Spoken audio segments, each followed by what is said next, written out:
drop some smooth lyrics. So tune in 7 to 9:30 and don't be late. We about to set it straight. Ain't no half stepping with Marcus J. Word. I'm ready, let's go. Ain't no half stepping, that's the name of the show. Yeah, Marcus J hosting and we ready to go. Yeah, Hunters talk sprinkle with a dash of humor to the legacy listeners and the online viewers. What you wanna talk about, call it, we're hearing you. Cover all topics, touch on the main issues.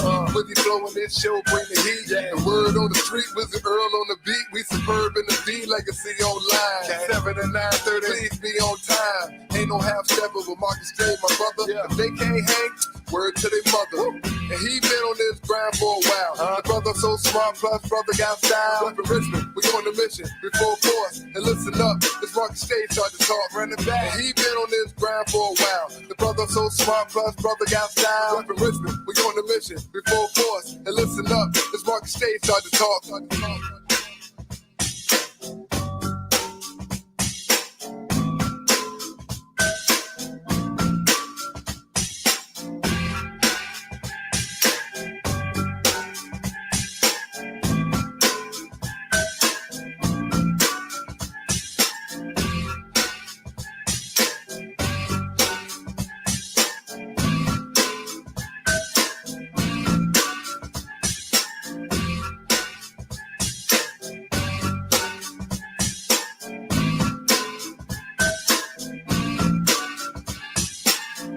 Steppin' is the name of the show. Yeah, Marcus J hosting and we ready to go. Yeah, Hunters talk sprinkle with a dash of humor to the legacy listeners and the online viewers. What you wanna talk about, call it, we're hearing you. Cover all topics, touch on the main issues.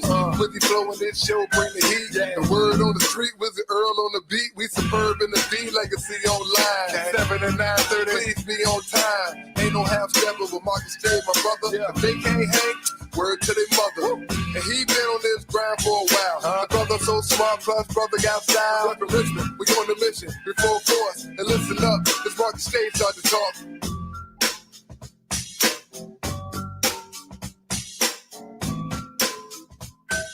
All right, y'all. Ain't no hashtag when Marcus J is live. We in the building, ready to have an outstanding show. And I'm excited because the usual suspects have been reunited, and it feels so good. Ain't no half step on Marcus J. The flagship show of Legacy Internet Radio is live right now. Yeah.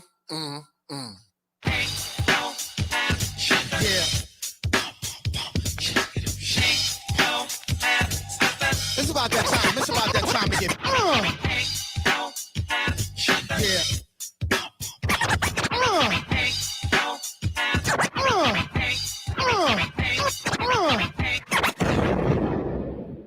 Button your lip, open your ears, strap on your thinking cap.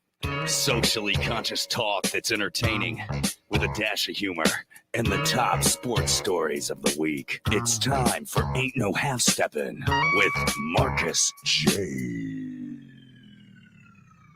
Sellers has Jordan. Jordan with 2 seconds to go. Puts it up and scores at the buzzer. Michael Jordan has won it for Chicago. Manning lobs it. Burris alone. Touchdown, New York. Down goes Frazier. Down goes Frazier. Down goes Frazier. He hits one deep to right center. That ball is out of here. The Yankees win the pennant.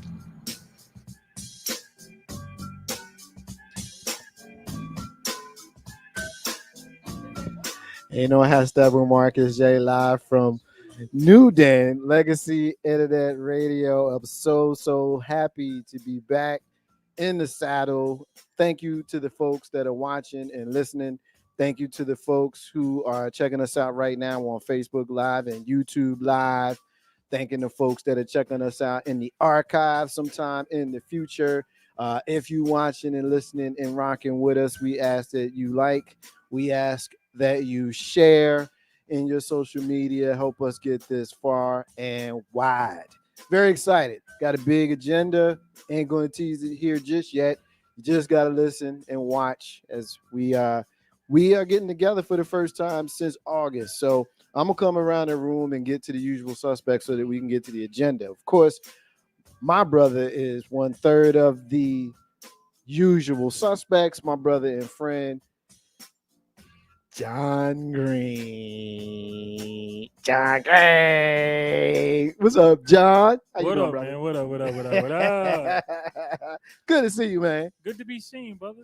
What's going on?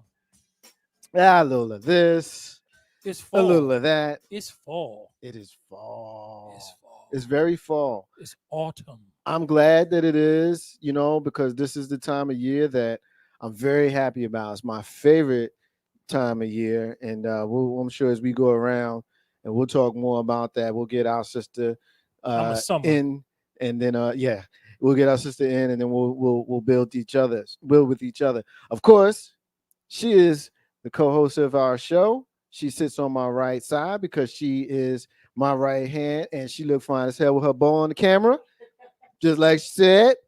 Step it, yay. Steph B. And everybody who's millennial or younger are like, huh? Yeah. But I yeah, get it. Yeah. Yes, that bee in the bow. She Yeah. back. It's glad to see you and whatnot. Glad to have you home. And the same with you, John. The band is back together. How's everybody doing today? John, you up first. How you doing, man? How you been since we last saw you? Stuff happened. Yeah. I can't complain about it because at my worst, I'm better than most at their best. So Yeah. I'm good. Yeah. Okay. Steph, how you been since we last seen you? Well, had my birthday, and fall is my thing. Birthday. Yes. I talked to you on your birthday. Yes. And September is September. So I make good use of it. Yeah. New York Fashion Week. Yeah. Some time with my people in New York. Yeah. Lots of good times here. Yeah. You tell me you had a roadie. A lot of wine. I did. I actually, you know what? Fulton is a whole beast. That whole Fulton Mall is a beast. You mean the new one with the Armani exchange and stuff? With everything. Yeah. It's got everything. So except for men's clothing. It's who like cares? no men's clothing. Okay. Yeah. They know who's coming down there. But I mean, even the food options and The hot dog I place bought is still some there. Guinness. I had things that you can't really get when you leave New York. Yeah. And then the worst part was I left like, I'm moving back. Yeah.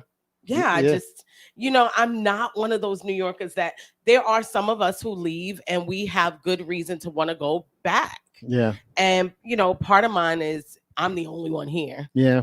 So that sometimes can make it Hard, a little more yeah. difficult. And the older you get, you start to think about those things like, oh, shoot. Yeah. I so don't care. But also I'm, I just still move mentally and everything else like a city girl. So if I could do 6 and 6, half the year in New York, I miss the entertainment that is consistent.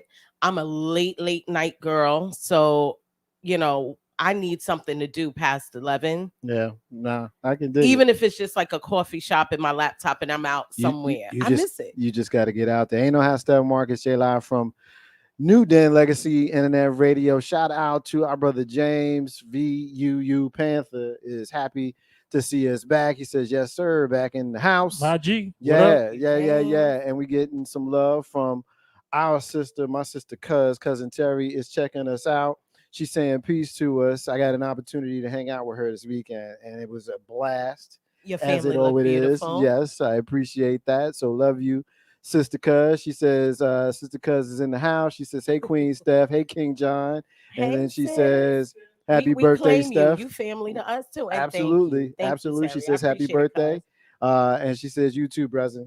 I guess that's me. Hey, has Steph and Marcus J Live from NewDen Legacy Internet Radio. It's been so long since we've been in the saddle. 5 weeks, I think, has been the number. And so I am very happy to kind of shift us. I won't say it yet, but I will shift us into our first topic. We're going to get right to Stephisodes because of, yes, we're going to get right to Stephisodes. No warning. Nope. Right out the gate. Reason why is because this is Breast Cancer Awareness Month in October. So absolutely, brothers, support your sisters. Sisters, get the girls checked out. Wear your pink. Be mindful. Be aware. So I wanted to make sure that I got that in at the very, very beginning in case We got kind of through the show and we didn't mention it. I'm going to try to remember. And Steph and John, I hope that you guys will back me up in commemorating it by having a conversation or at least mentioning it every single show so that we can stay mindful. So it's with an awareness that these types of things can obtain the funds that they need towards eradication. So that's something that should be important to everybody. Ain't no how step Marcus J Live from NewDen Legacy in that radio. One more shout out I need to get, and then we'll go ahead and shift. My brother B is checking us out. B is checking us out from Taking No Shorts podcast with Jay Grizzy. We know who B is. B is the co-host of that show. And he's one of Grizzy's longtime friends. That they are hilarious together. And I appreciate you, B, for being with us. Thank you, bro. Appreciate your support. And I see Grizz just checked in as well. So appreciate you, the inspiration of Legacy in that radio. Our brother Jay Grizzy is checking us out. So keep the salutations coming. He said, "What up, y'all?" Oh, yeah, that's our brother Barry Farmer saying, "What up, y'all?" What's up? Hi, Yeah, man, Barry Farmer morning great? show syndicated. Keeping My people brother, laughing. yeah, man, that's my man. I appreciate him for taking part in our show tonight. So, all right, Steph, you ready to rock? Let's do it. Yeah, I know that there are quite a few things on the docket. I've got a couple things that, in the event that we don't cover them all, there are a couple things that I did write down. So you got the con, as I like to say, for Steph. So it's my sister. Where we going? So you know me. I know you. Look out for my sisterhood. I know you. I'm gonna do it. I know you, and you know me. So we gonna keep it copacetic. Yeah. You don't even know what you're saying. You off mic. So I dropped this in the because I don't usually have my stuff episodes ready like that. Usually it's the day of. I'm like, this is what I'm going to talk about. But I have been watching how the progression of Black womanhood is being received in the general market, and whether it's, and I hope we get to it, whether it's the Tyler Perry conversation about us expecting too much, whether it is brothers being mad that Jasmine Crockett spoke so forcefully at Congress, whether it is Governor Newsom saying initially that he would appoint a Black woman to the seat to be the caretaker of Dianne Feinstein's seat, and then she had to promise she wouldn't run in 2024. I don't get it. He changed that story, but it's all. What I am noticing is an unfortunate trend is while Black exceptionalism has been pushed, right? We all come from the 2 times better generation. You must be 2 times better than the people who are 10 times worse. You must always progress and get your education and do these things. And now I'm watching Black women that are doing these things being torn down for doing these things. So get the education so that you can progress, you can take care of yourself, you don't have to rely on anyone. These are things that we're told, and great, they do that, and there's a problem. It is run for office. You want to see things change, run for office. Jasmine Crockett speaks out, and someone says, oh, look at her. She's only doing this to support Joe Biden. She's pushing the white man's agenda. It's this consistent thing. And so the conversation today is really from Stephisodes. Why do we have this consistent struggle? And many people have seen it, Black women are getting education, but they're not getting married. It's always something. Why is there this struggle against exceptionalism when it is Black women that are living in it?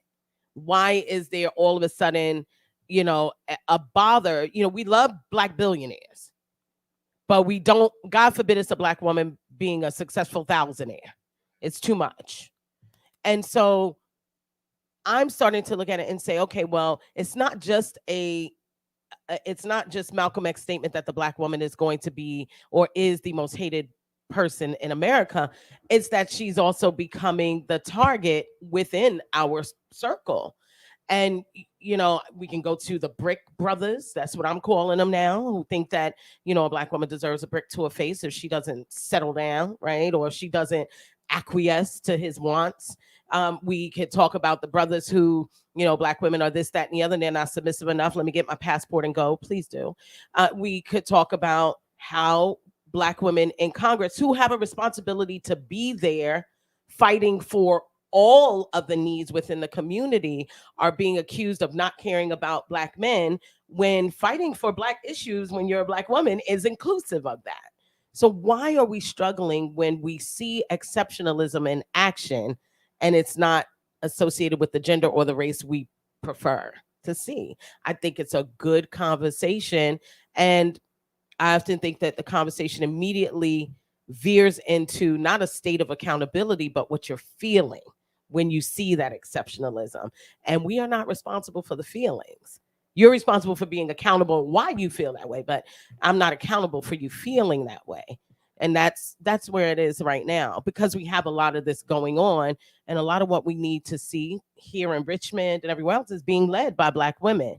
But if us being exceptional in those spaces is problematic, it's going to hurt the whole community. Yeah. I think that one of the problems, and obviously I don't have all the answers, but I think that in the world that we live in, the patriarchal world that we live in, there's always going to be men that would prefer to deal with other men than women. And when we hear phrases like they hate women, like a lot of them legit hate women. And then when you deal with them being black, you got the double win. You know what I'm saying? As far as affirmative action with regards to, we can hire her, we get her twice. You know what I mean? It's that logic. But then the flip side of it is the hate is doubled as well. I wish that I had more of a why. I think what I could speak to is solutions. I think we as men need to be more mindful of that and not be a part of the problem. Because when we spoke of the Brick Brothers before, like I saw a video, it may have been the one that we had in the feed. I can't remember where I saw it. Perhaps it was somewhere else, but I saw a video just in the last 24 hours of some sisters minding their business, sitting at an outside cafe, and the video picks up with a brother berating them. And what we find is he tried to holler at one, and she said no. I saw that. You know, and it's like, brothers, we can't defend that. Like, not only can we not defend that behavior on the brother, but we should be defending the sister against that brother. Like, we should be casting him out. Similar to how politically, and I'm not delving into political conversation here, but I'm making an analogy, how we look to the Republican Party to look at Donald Trump and say, get your boy, yo. Right. Get your boy. Whose man is that? Whose man is that? You know what I'm saying? Yeah. And so it's very frustrating. And thank you, Uncle H. I think I might have been talking with my mic down. Thank you, Uncle H. It's Uncle. Let's give Uncle H some love. We didn't shout him out. Hey, Uncle H. Thank you, Uncle H. We're coming up on birthday month, I think, for Uncle H. I think we are. Yeah. Uncle H, I think, is 75. He living his life. Uncle H, You just an all around snitch with age, ain't you? check me out. Uncle H telling ain't on embarrassed. I didn't say he was, but that's just that man business. Yeah, and it's in a couple of people. I guess I got on a rant because let's see. B told me my mic was down. Cousin Terry told me my mic was down. All that and good Uncle stuff H, in your mic was in. all that good stuff and my mic was down. The gist of basically what I was saying for those folks who missed it all. I'll turn it over to John. But basically, what I was saying was, we know that there's an issue here. As sisters, they have the double whammy of being women and being black, right? We see how affirmative action supposedly was supposed to be a supporter of that, when you had people who would hire and be happy, but then on the flip side, doubly disrespect her because she's a sister and because she's a woman. And so, I think the key is to be mindful of that. And as men, we should not only be mindful, but we should be supportive of solutions. And when she says that something's happening, we should believe her. John, pick up here, jump in here, and share. I want to lob Oh, one I'm thing sorry. out there because Sure. I know John always likes to get into the business of things and all. But I sent you guys a supporting document earlier from the Atlanta Journal I have it. Constitution. I have it. Yeah, This and is and I'll drop it in the in the link. So if Marcus, if you want I to do it, can.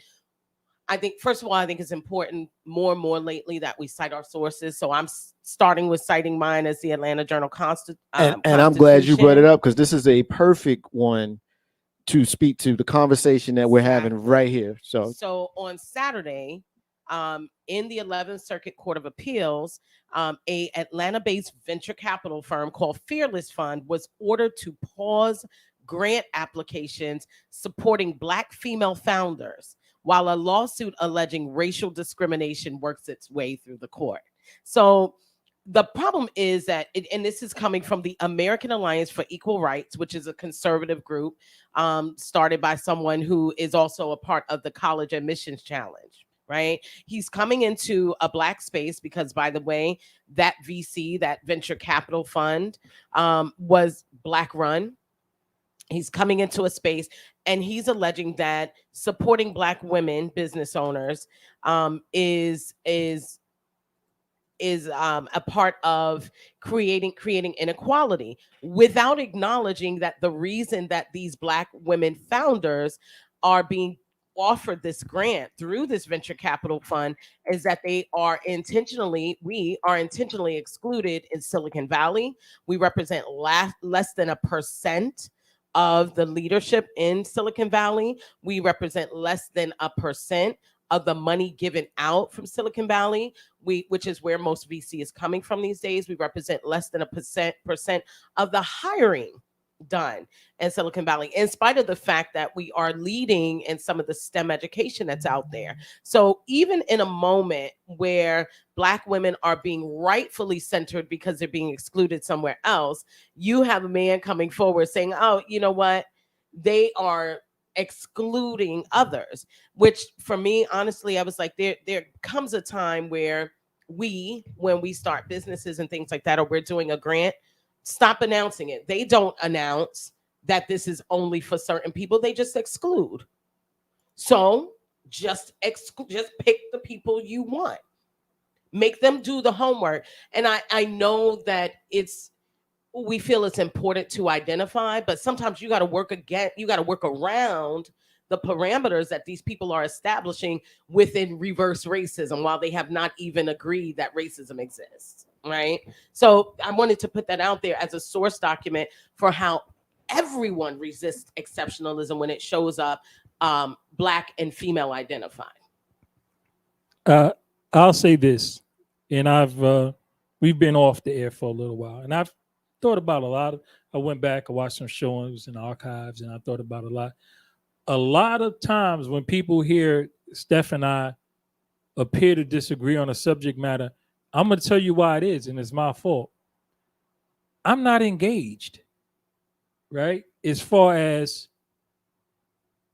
when I say stuff like, I don't know no brothers like that, because brothers I know are also not engaged. So we don't get, unfortunately, you don't get that response online and all that kind of stuff from men like me and probably men like Marcus also, because we're not in that.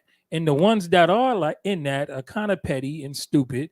And this is why you get that feedback that you get about these guys, like the moron arguing with the girl and the woman in the cafe and all that kind of the brick. Come on. I can only hope that they are a minority with a big voice because they're online, and online is a big voice. But I think most men who are in the category that I would consider my peer group are just they're not in these conversations, because to me it's like so crazy. And then what you have, not just this topic, but other topics, you've given me an idea of percentages that I didn't have an appreciation for with regard to where Black women are participating and how they're not being acknowledged for their participation, as well as their excellence in their success within various fields, right? I was unaware of the disparity You know what I'm trying to say. Disparity. Yeah, disparity in that way, and you brought that to my attention. Now, in this in particular, what you're discussing, what we are discussing is so ridiculous that I almost feel bad giving it energy because it's crazy. And what you just said to me, I said a lot of times, let's stop talking about it. Let's just do what we need to do. Let's just do, no, listen, this is for this grant is for black single mothers, period. We ain't gotta talk about it. Right? What we could do is we can go to some sources that have a list of black single mothers in their thing and make them aware of the grant, because billions and tens and maybe hundreds of billions of dollars go unclaimed every year in form of grants because people don't know it's there. You got single black mothers with children with special needs, single black mothers with glasses. You know, they got it. It's money out there. It might only be a couple of hundred per, but you get a few of those couple of hundred and you got a few thousand, and you might be able to make a difference in your situation. Now, reverse racism is it doesn't exist. That's a stupid thing. You cannot reverse racism. Racism is racism, and it only goes one way. Right? You can't reverse it. There's no gear for that. So people need to stop. Okay, and I'll make this quick. I'll close this up. It's just like people with affirmative action. We just had this whole thing with affirmative action, and you mentioned college place. You people don't. You people. The majority of people who have an issue with affirmative action don't understand what it is. It is a leveling tool. It will never, ever take someone who is not acceptable and put them in a position to be accepted. Even still, they need to be at a higher standard to get the affirmative action. The problem is there were no positions available for these exceptional people. And you had people who were less exceptional going in based solely on their complexion. So they didn't make it even. They didn't make it fair. They just gave a little more. So where it was 3% being admitted out of 20% of the applicants, right? Of 20% applicants of color, only 3% were being admitted. You got 3%. They went from 3 to 6, and you still complained about it. Y'all have to understand, you went from 3 to 6 out of 20%, and y'all still complained about it. You need to stop. Black women are not only carrying the culture, right? They're moving the country. They're moving the mark in the country by establishing businesses, by being educated, by being homemakers, all simultaneously being beautiful. Like, come on. Y'all, we got to really start paying attention, right? And for the men, especially the black men, I can't even talk to white men right now, but for the brothers, I'm not telling y'all all go online and go in these chat rooms and all that, but make your presence known. And you know at least 5 women. Make your presence known in their life. Let them know that they have some kind of support, whatever it might be, even if it's a ride home, even if it's a phone call, even if it's a number they can text on the phone, put you on speaker, and y'all got a routine. Because, you know, she's in the back of a lift and she feels uncomfortable. And she says, yo, let me call my boyfriend. And she call a number and she go, hey, babe, you know, oh, baby, you're going to be here in a minute. I've been waiting for you. I'll be waiting outside for you. Like that kind of thing to make her comfortable and make the driver uncomfortable. Establish that kind of relationship, and let's get these sisters backs, because they doing it. They working hard. Ain't no hashtag Marcus J Live from NewDen Legacy and Radio. I really, John. I like really like that, John. It's good. Yeah, I like that. Shout out to everybody. There's some comments I'm popping on the screen, and others I'm reading. Shout out to my brother Dennis from PS41 Jersey City, New Jersey, is checking us out. I was in Carolina over the weekend, and apparently he's in the area. So I hopefully we do have an opportunity to find each other, brother. It's good to see you online, and definitely good to see you well. Our brother Stewart is checking us out. He says, thanks for bringing up this matter. Our sisters are clearly leading the way and excelling in every aspect of life and helping our people along the way. From criminal justice system to businesses, what's really telling is how the number one beneficiary in civil rights, minority white women, are aiding and abetting these attacks, claiming they're victims of reverse racism. One thing they don't do, they stick together. Right. You know, They're so not going that to expose yeah, their yeah, women yeah, like that. yeah. They stick together. And then Brent says, I feel the same way. I think he's referring to you, John. Hanging with good people blinds you too much of the negativity, especially if you don't discuss it and take action. Oh, one more comment, couple more comments. Ooh. July is checking us out. July, I see you in there. July says, good evening, you guys. July, what else? You had another comment in there. I just saw it pop up. She said, okay, John. in a way that we know how sisters say it, right? When you see it in type, it's a little shoulder but thing. yeah, it was a Okay, shoulder. John. Yeah, they're right. Okay, John. Shout out to my sister Monique is checking us out. Peace to you, sister. Thank you for being with us. It's such an asset to have support from Black men. Is what Monique is saying. Thank you. Appreciate you. Perfect spot, Stephanie, for Yeah. you to I retake the definitely- con. Yeah. I agree with Monique. I think often people view criticism as a implication of no need, and that's not what it is. You know, you criticize by people who give you constructive criticism love you, or they would just ignore you. And so that kind of goes to, well, first of all, I want to say this, because I'm saying, okay, John, I like Vacation John, but let's be clear on something.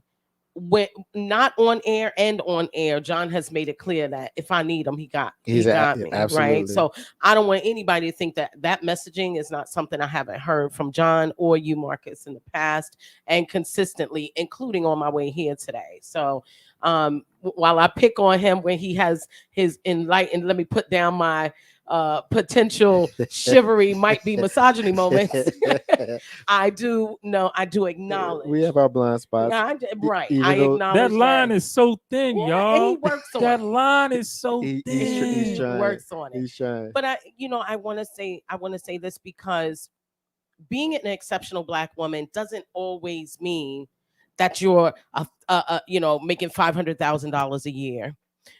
There's exceptionalism popping up amongst Black young teachers who are deciding to take on the endeavor, which, by the way, now, thanks to Moms of Liberty and all these crazy groups, that is a struggle. That is a trial.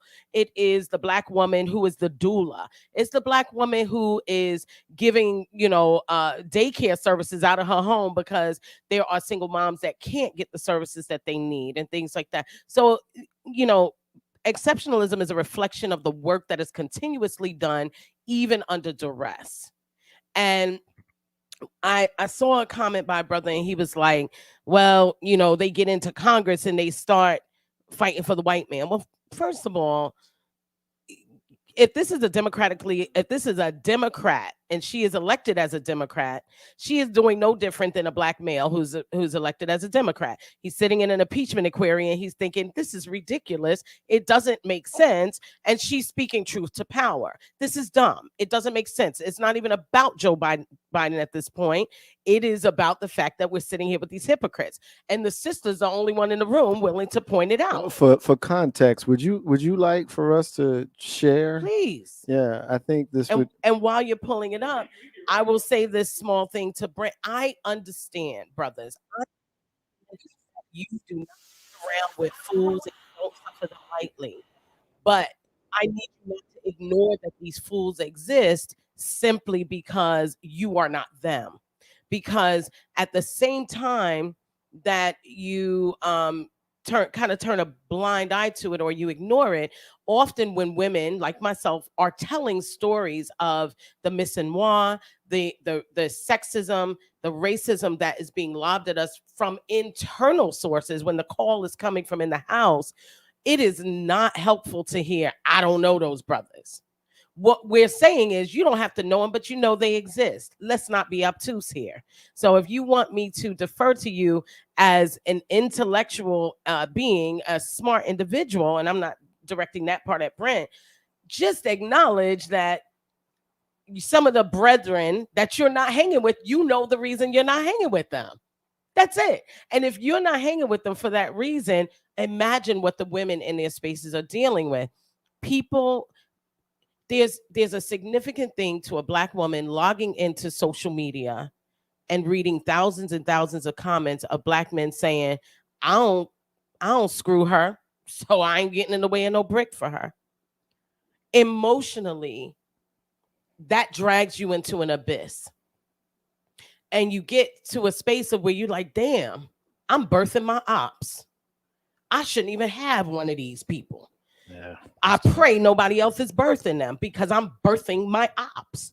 You know, if you only see value in a Black woman because you squeeze between her thighs or squeezed out of them, you are a problem. You're a part of the problem. You are one of the brothers who go, I don't pay no attention to that because that don't have anything to do with me. It does, because it has communal impact.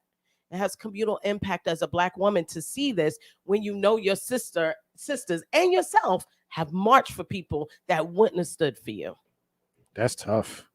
That's tough. And Difficult. it's tough. You know, brothers, we got to own it. You got a sister. She's telling you her truth. What are you going to do about it? Let's hear from 30 seconds. Yes. 30 seconds. Brothers, I need y'all to think about this. I had a long conversation with a friend about how many women it were available women to men. And when we started breaking the numbers down, it was like really crazy. You know, it was high in double digits to 1, right?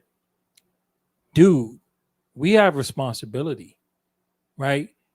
We can't go out and like, you know, marry all these women or take care of them or have all these women in our home. Most of you can't deal with the one you got. Right? Not correctly anyway. But Not correctly. Think about it. The fact that all of these women are out there per man, right? They need us, because guess what? Then you want to get mad if the white man comes along and finds her attractive, or the Asian or whatever, and scoops her up and whatever. That's a whole nother conversation. But take some responsibility.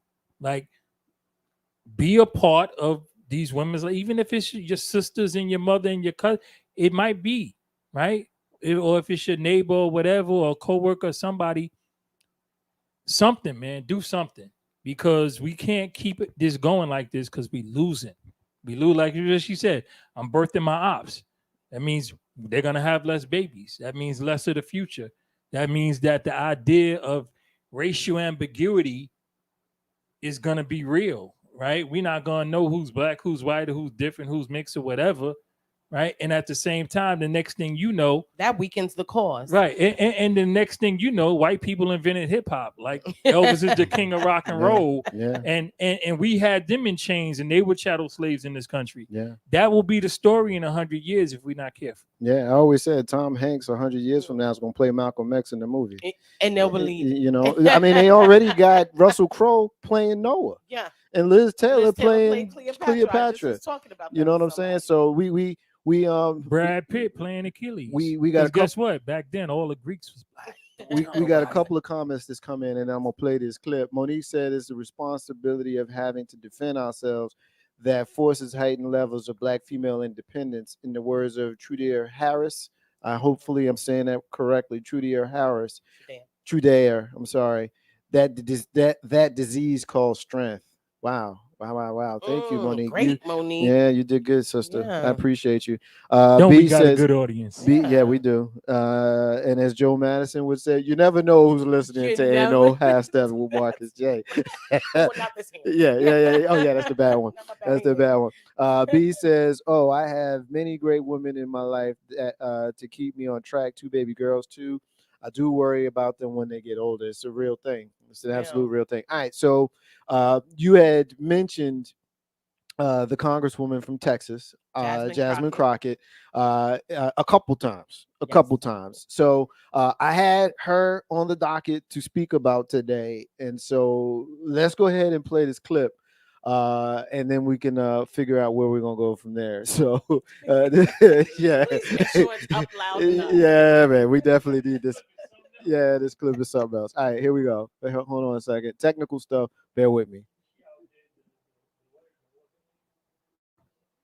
For how long? Yes, I've been taking a tally. Oh, okay. Can you show us? Can you tell us what the tally is? More than 35 times, the Republican witnesses and Republican members of the committee have used the word if. Thank you so much for that. Because honestly, if they would continue to say if or Hunter and we were playing a drinking game, I would be drunk by now. Because I promise you, they have not talked about the subject of this, which would be the president.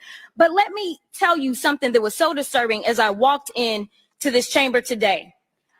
As I prepared, I said, what is the crime? Because when you're talking about impeachment, you're talking about high crimes or misdemeanors. And I can't seem to find the crime. And honestly, no one has testified of what crime they believe the president of the United States has committed.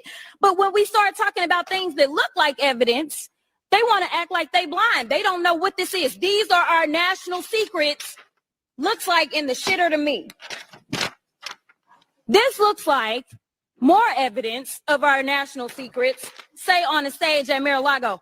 When we're talking about somebody that's committed high crimes, it's at least indictments. Let's say 32 counts related to unauthorized retention of national security secrets, 7 counts related to obstructing the investigation, 3 false statements, 1 count of conspiracy to defraud the United States, falsifying business records, conspiracy to defraud the United States, 2 counts related to efforts to obstruct the vote certification proceedings, 1 count of conspiracy to violate civil rights, 23 counts related to forgery or false document statements, 8 counts related to soliciting, and I could go on because he's got 91 counts pending right now. But I will tell you what the president has been guilty of. He has unfortunately been guilty of loving his child unconditionally, and that is the only evidence that they have brought forward. And honestly, I hope and pray that my parents love me half as much as he loves his child. Until they find some evidence, we need to get back to the people's work, which means keeping this government open so that people don't go hungry in the streets of the United States. And I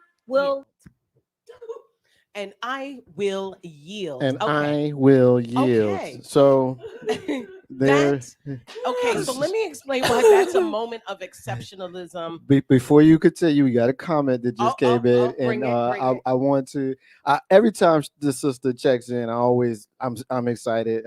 My sister, author Tracy Harney Scott, Raw Silk, is checking us out. Legacy Internet Radio alumni, and she simply says, yes, with the extra S's.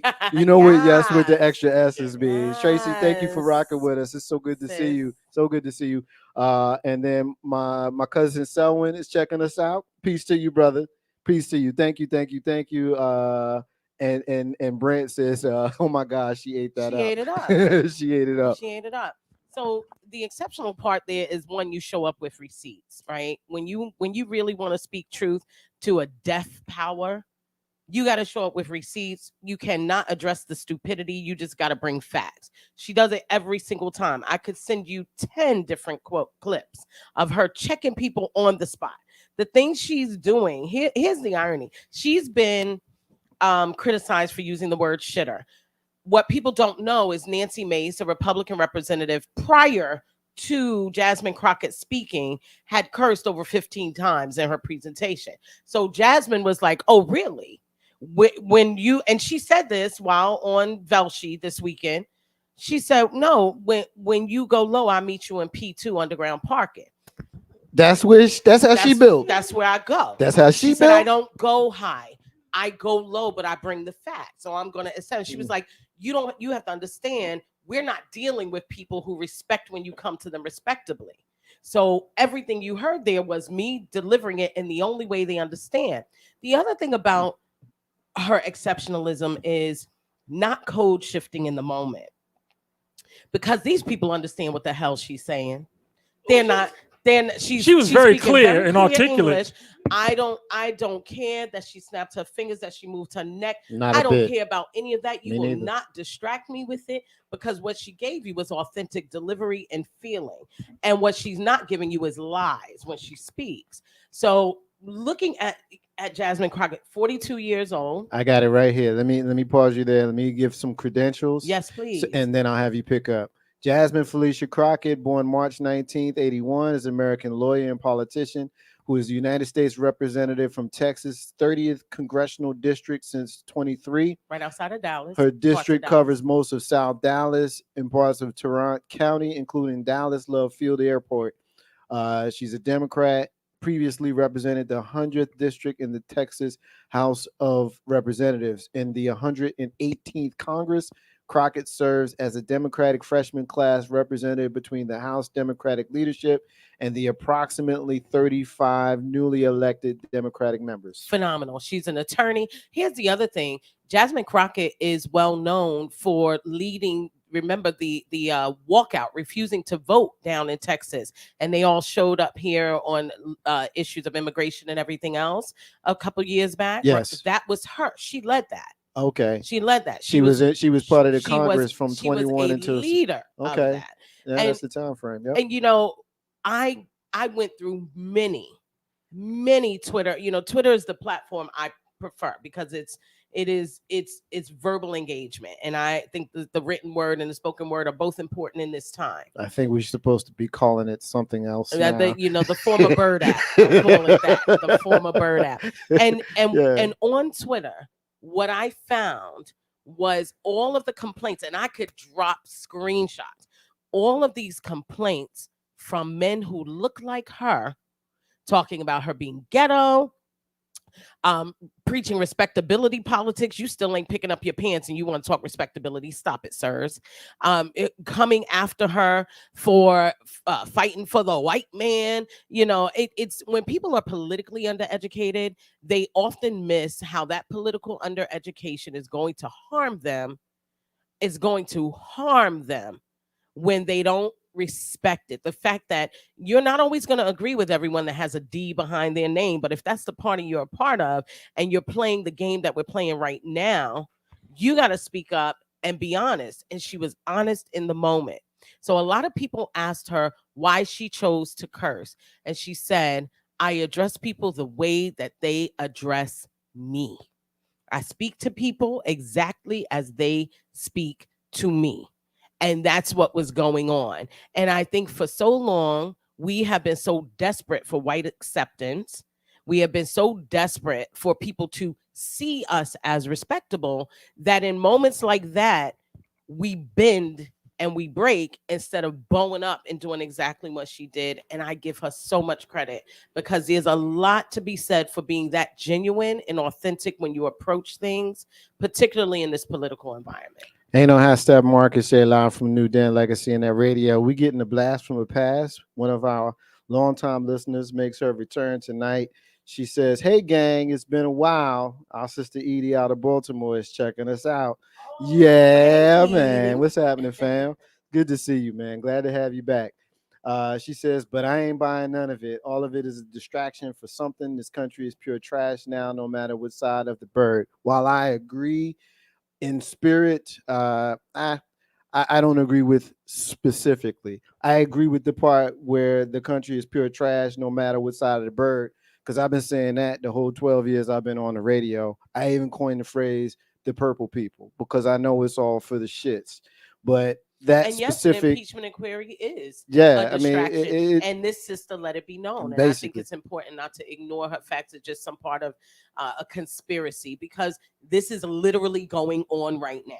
Yeah. They're not just pitching an inquiry and saying, we might do this, we might do this, we might do this as a distraction. They're actually doing it. So we can decide to constantly say that everything is a distraction because we live in a conspiracy land and we don't trust the government. Grant, I can give you that. Yep. I don't trust the government. Yep. But we do have to address what is actively happening. And actively, there is an impeachment inquiry that, yes, is an attempted distraction for what Donald Trump did and all those other things.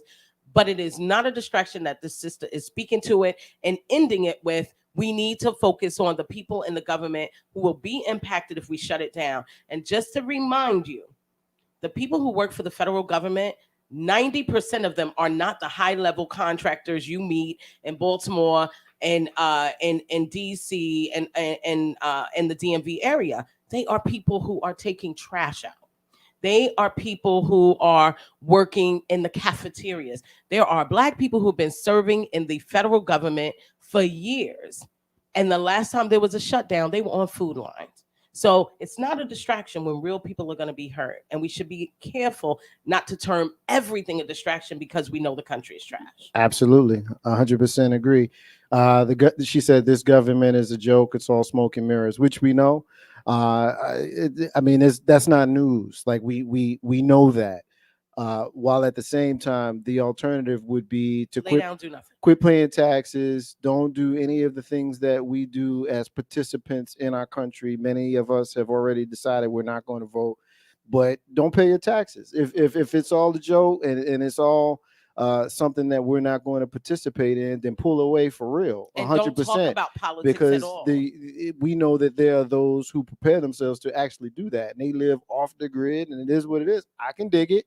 I don't disagree with you, but to add to what Steph is saying, and then I'm gonna give the mic to John because clearly he wants to get in, and I appreciate your patience here. But the distraction is the fact that Donald Trump is on trial today, and they pulled this bullshit last week. You know what I'm saying? Like the guy that's on trial that's leading in the Republican primary, so much so that he has chosen not to even show up for debates, which is another conversation for a different part of the show or even a different show. But the distraction is to impeach the current president because of the fact of the things that's going on with the last one. What's fair is what they'll tell you. But the sister standing up and, oh, she's defending a white man. That's bullshit to me. Anybody wants to go there, fair enough. I'm not arguing with you. 5 + 5 is 11.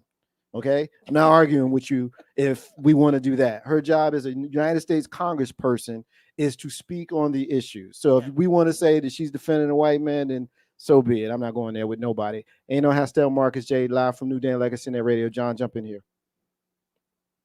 Okay. I'll say this. It's not on. Okay, there's something on you. Did you? Yeah. Check 1 2. You 1 2. good? Yeah. Okay. So I'll say this. First things first. If you don't know politics, shut the fuck up, please. You like the people who talk about football during football season, like you play. You never played the game. You don't even know. If I asked you to name 3 positions, not including running back and quarterback, you would be stumped. You'd be stumped. Right? So just get out the conversation because I can't stand Joe Biden. And if it was anybody other than Donald Trump he was running against, he would not have gotten my vote. No way. Not even a little bit. Right? Because I don't like him. I don't like his politics and I don't like his bullshit. But guess what? Her job as a Democratic representative is to do what she did, and she did it wonderfully. Right? I don't agree with when they go low, I'm going to go low. I'm only going to go low if I'm a go low kind of person. I'm not going to let what other people do ever influence my actions. My actions are my own, and I take them deliberately after lots of thought. Right? So if they go low, I might kick them while they're down there because it's easy. Right? But I'm not going to go down. I'm not going in the gutter with you because you're in the gutter. I'm not a gutter person. I like that people got to see that in a way that wasn't on what's that, Maury Povich? Right? So that wasn't where you got that energy. You got that energy in Congress, and it was eloquent. You understand? It was eloquent, it was articulate, it was fact driven. There were no lies detected anywhere in there. And she spoke beautifully with that energy. And that energy, everybody felt it. Everybody in the room felt it. And most of the evil folk that were in there got scared. But just to go back to something else, think about all of that. Think about all of that. And if they felt for a minute that she had a nice army of black men behind her waiting for you to say something out of line to get smashed. Think how much more powerful that could be. And you worried about she's arguing for the white man. Give her a black man to argue for. Give her a black man. She got to argue what she got. You gotta shoot the gun that you got before you get shot. That's what she got. She got Biden. And guess what? Y'all gave her Biden. We gave her Biden. When we had the black man, y'all complained about that. Yeah, like listen, there's no win. He ain't do nothing for black people. There's Like he's no supposed to win. be like, this is for my people. So, like Yeah. Listen, I'm glad you. I'm and glad, then say they will let not me show tell you up and something. vote. I'm glad you it's my brought that people. up. It's for my people. The most. And when he didn't do that, oh, he ain't do nothing let for me tell you us. something. You know what he? Whatever, You know man. what he did for us? He showed up with a beautiful black woman, undeniably black, not mixed race. No, your father from Kenya, his mother white. Nah, And those people gonna argue because his mama's white. Like, whatever. You can't win with them. Listen, His mother's white. You He know what ain't he real did? black. You know what he did? Okay. Whether he real black or not, he showed up with a real black woman. Yeah. From the South Side. And you erase his history Right. and have him walk in certain neighborhoods, and we'll find out how black he is for real. Right. For them people. Listen, like, yeah. come on, man. Listen, police tell you what race you are. Yeah. They'll let you know. Listen, the country told Obama what race Oh yeah, he was most definitely. by electing Trump right after. Right. Yep. And They told him. Yep. the most poignant part of his whole presidency in 8 years is when he's speaking about Trayvon, he says that could have been my son. It was real. That- But they came for him for that. Listen, I don't care. Even we came for him for that. I didn't. I That choked me up because enough. it was true. Right? That choked me up enough that if he would have called like Farrakhan said, Million Man, I'd have been there. Let me get a I'd couple. have been there. Let me get some comments in. Edie continues, black folks need to stay their ass out of government. They stay shutting down. We've seen this before. Trump been a problem. Trump. It's the same song and dance. Trump go to jail. We still in the pickle, which is true. If Trump goes to jail, we still in the pickle. But I don't agree with the sentiment that we should just lay down because we're in a pickle. I don't agree with that. I don't agree that the country goes to shit, so we don't say nothing unless we legit ain't gonna do nothing. Because those of us who don't do anything but talk about how bad it is, and I'm not saying that that's Edie or anybody else, but we all know those people that their whole shtick is how bad it is, and how much it's terrible and all that kind of stuff, but you never get any solutions. So that's the thing. I want to kind of take it to the Joe Madison and ask, what are you going to do about it? Let me go and get a couple of comments in here. Let's see, because there's been a few and they've been coming in fast and furious. All right. My brother, the pretty boy, my best friend in the world, says, great to see the band back together. What up, What's up to my D? brothers, and a pleasant good evening to you, Steph B. Spirited conversation. As always, y'all were missed. Brent says, or B says, the country is trash. Call me Wall E. I'll clean up my little corner. Which I agree. Let's see. Our sister Tracy says, say that to the most ignorant statement he did what a host white man couldn't serve with class. Let me get that back. Let me read that again. Say that the most ignorant statement he did with the host with white man could serve class. I got you, man. It is what it is, man. Ain't no how Steppin with Marcus J live from NewDen Legacy and that radio. Go ahead, John. Pick up your point here. So all of you people talking, oh, the government is trash. And check it out. It's all trash. USA on my passport, and I rock it well. Right? So that's the first thing. Second thing is, look at the Supreme Court, and you think it's trash, and you talk about, I ain't gonna vote, I ain't gonna do. Yeah. Fourth Amendment suspended. Right? Police can shoot you in the back and talk about it later. Right? They arrested the guy, the guy that was part of the black militia, the black gun party, or whatever he was, the new black. He in jail. Who's he? On some, I forget his name. On some bullshit. Look him up when we switch the mics. Y'all, somebody, listeners, tell me about the black guy who was head of the new Black Panther Party or whatever. They put him in jail.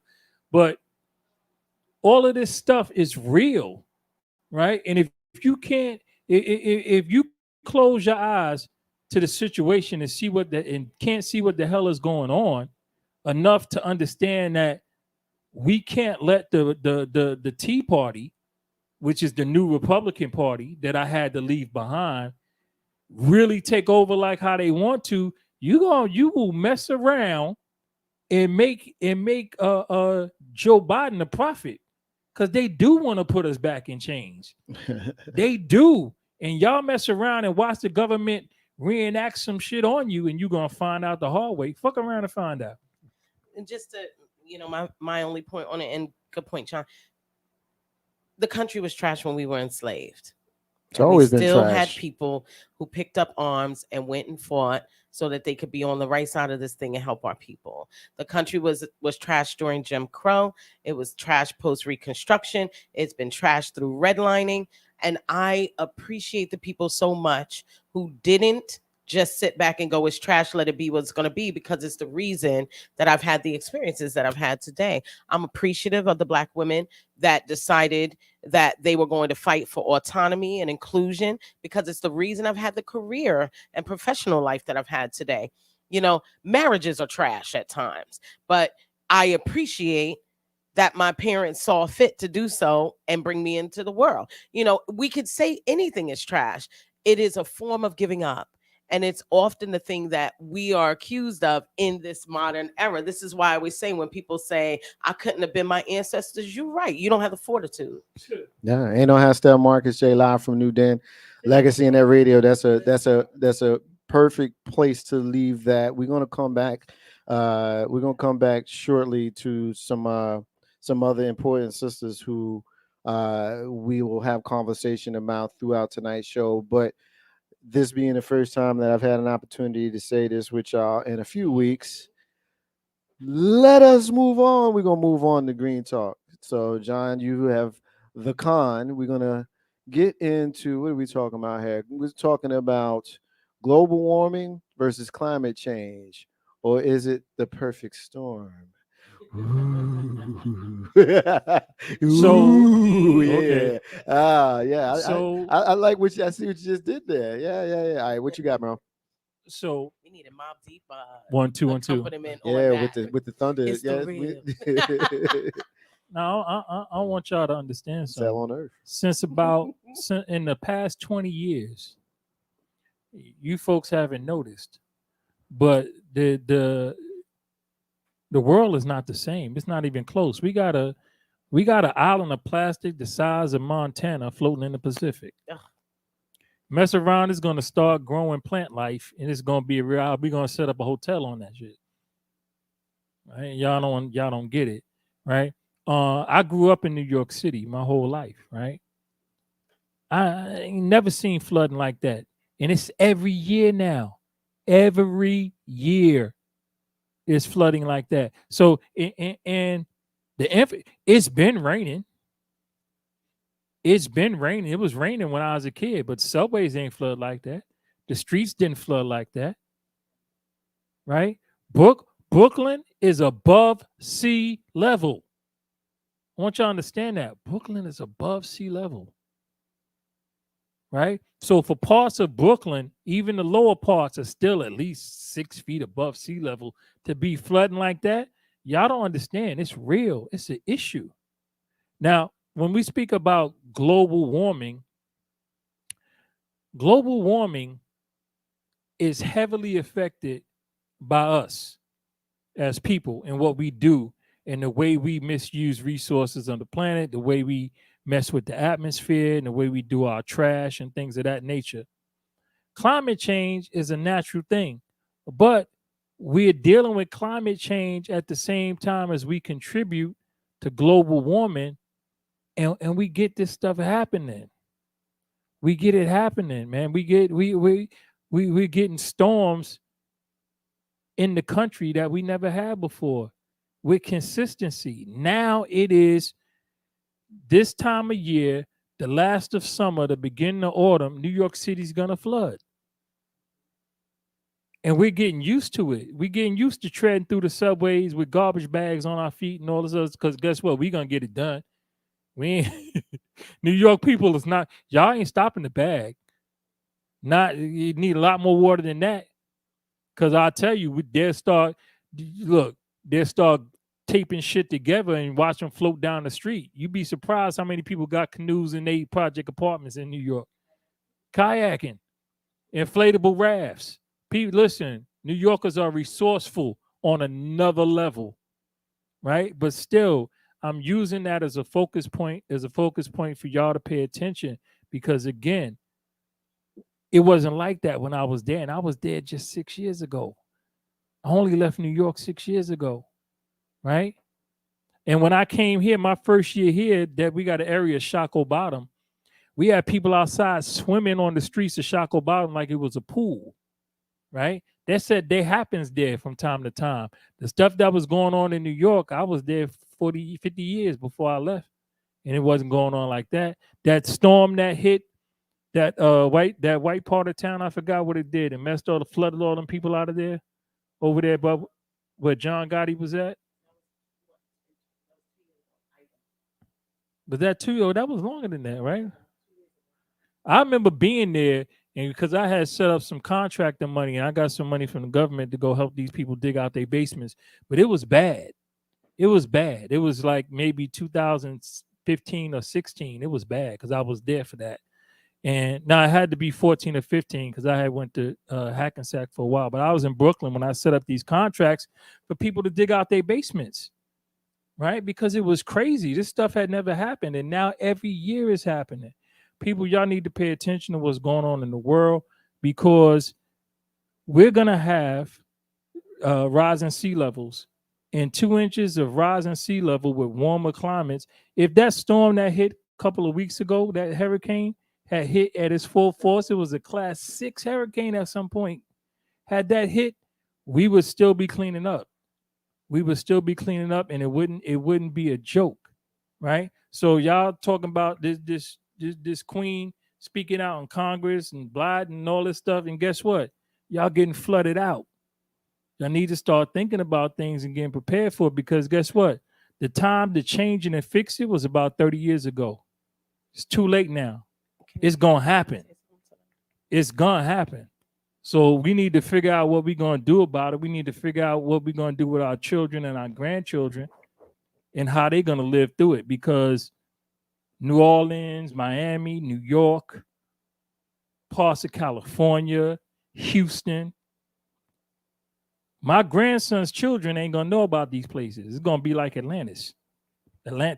So that's my green talk, and we can pick it up however y'all want, or if anybody in the audience has comments, I'll take them, or questions. You know, great topic, John, and it's an important topic, because often the people who are leading the dialogue and discourse in Congress, in the Senate, in the halls of Congress, when they bring in scientists and this, that, and the other, they do not reflect the greater body, right? They only reflect majority Caucasians, right? The people who they present themselves as the majority. When people fight against infrastructure, the first place that they fight against infrastructure is considered urban development environment. And if you look, the major flooding that is starting to occur is in exactly those areas, urban environments. So we can ignore this, and we can say the government's trash and they do this and they do that, but they almost rely on it. Right? They almost rely on you not having a Black scientist sitting in the room talking about, I grew up in New York City and this, that, and the other, and now water is coming. Literally, my daughter's in Brooklyn. She works in Brooklyn. She called me and she's like, Mom, it's flooded here. The trains are starting. I'm having a hard time getting to work. Still going to work because she don't stop the bag. But I was like, what? Because I knew the storm was moving. But the last time this happened again, it was 2021. Hurricane Ida, when you saw it all the way down to Jersey City flooded out, again, urban environments. And so we can ignore these conversations and assume that the people that are going to be primarily impacted are going to be in low-lying areas in Florida near the swamp, or the Alafaya River, or the Chattahoochee and all of those. No, there are significant reasons that people fight against urban development when it comes to improvement and infrastructure and things like that. They didn't care about Hurricane Katrina and how it impacted that environment, because who lived there? Who would be displaced? And then who would be able to come back, reestablish the environment, and make it something new?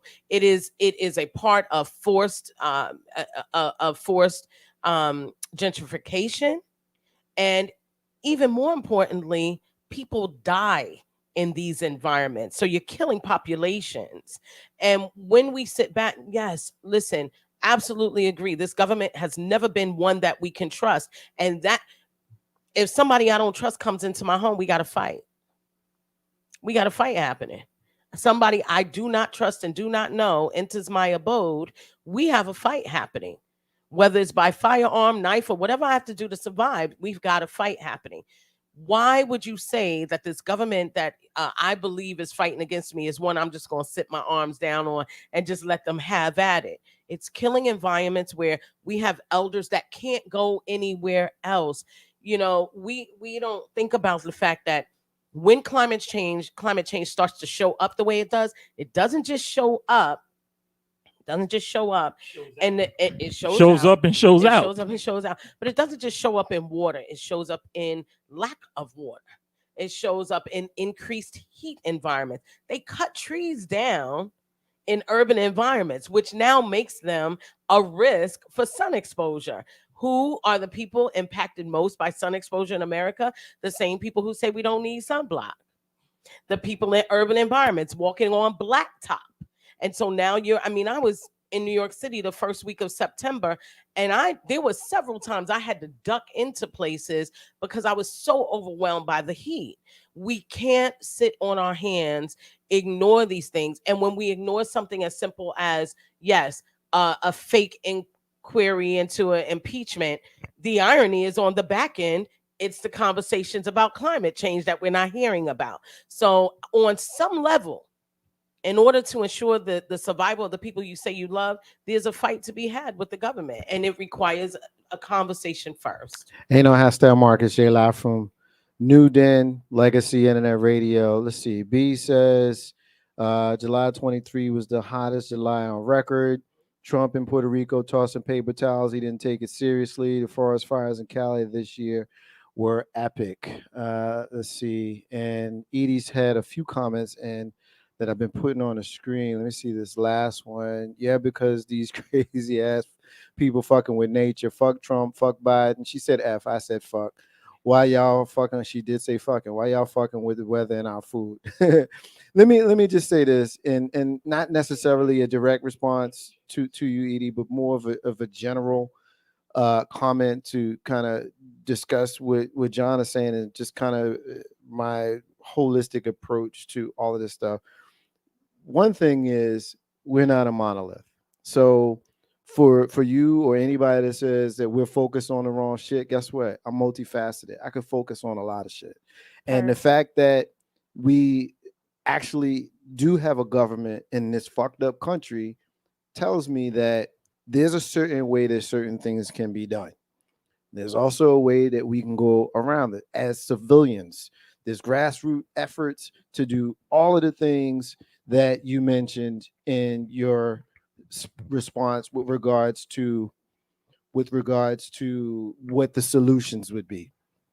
You mentioned speak against the vaccine. Plenty of people doing that. Speak against lab-grown food. Plenty of people doing that. Speak against big pharma. Plenty of people doing that. Speak against man-made weather. Plenty of people doing that. And speak against Bill Gates. Obviously, there's a lot of people doing that. So while we may come and have certain conversations that are relevant and we have conversations for entertainment value, there is absolutely precedent in these very conversations being had with people like us who are actually doing something other than worrying about what's going on in Washington. So that's the one thing. I mean, I'm not one of those folks who's scientifically sound enough to speak with regards to what is actually happening with our climate and the change. I'll ask Al Gore his opinion. He's the one 25, 30 years ago who told us that all this shit was going to happen. But everybody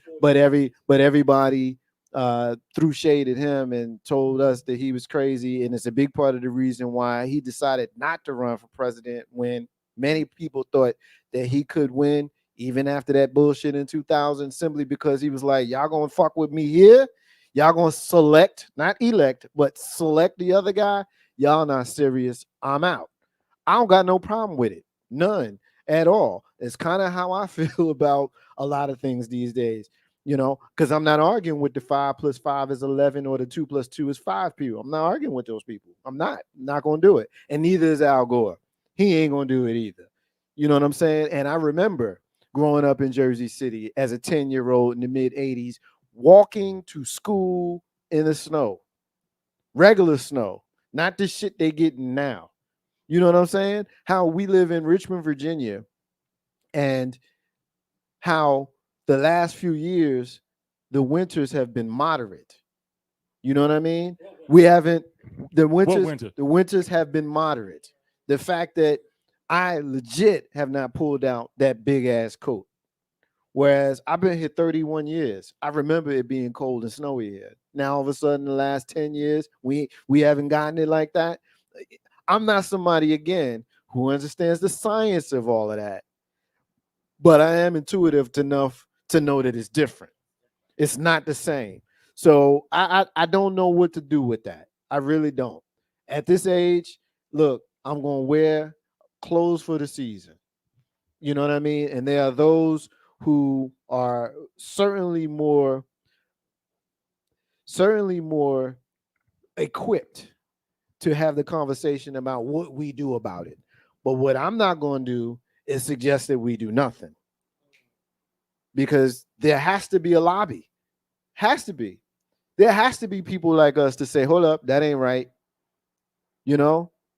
Maybe that's us screaming in the wind.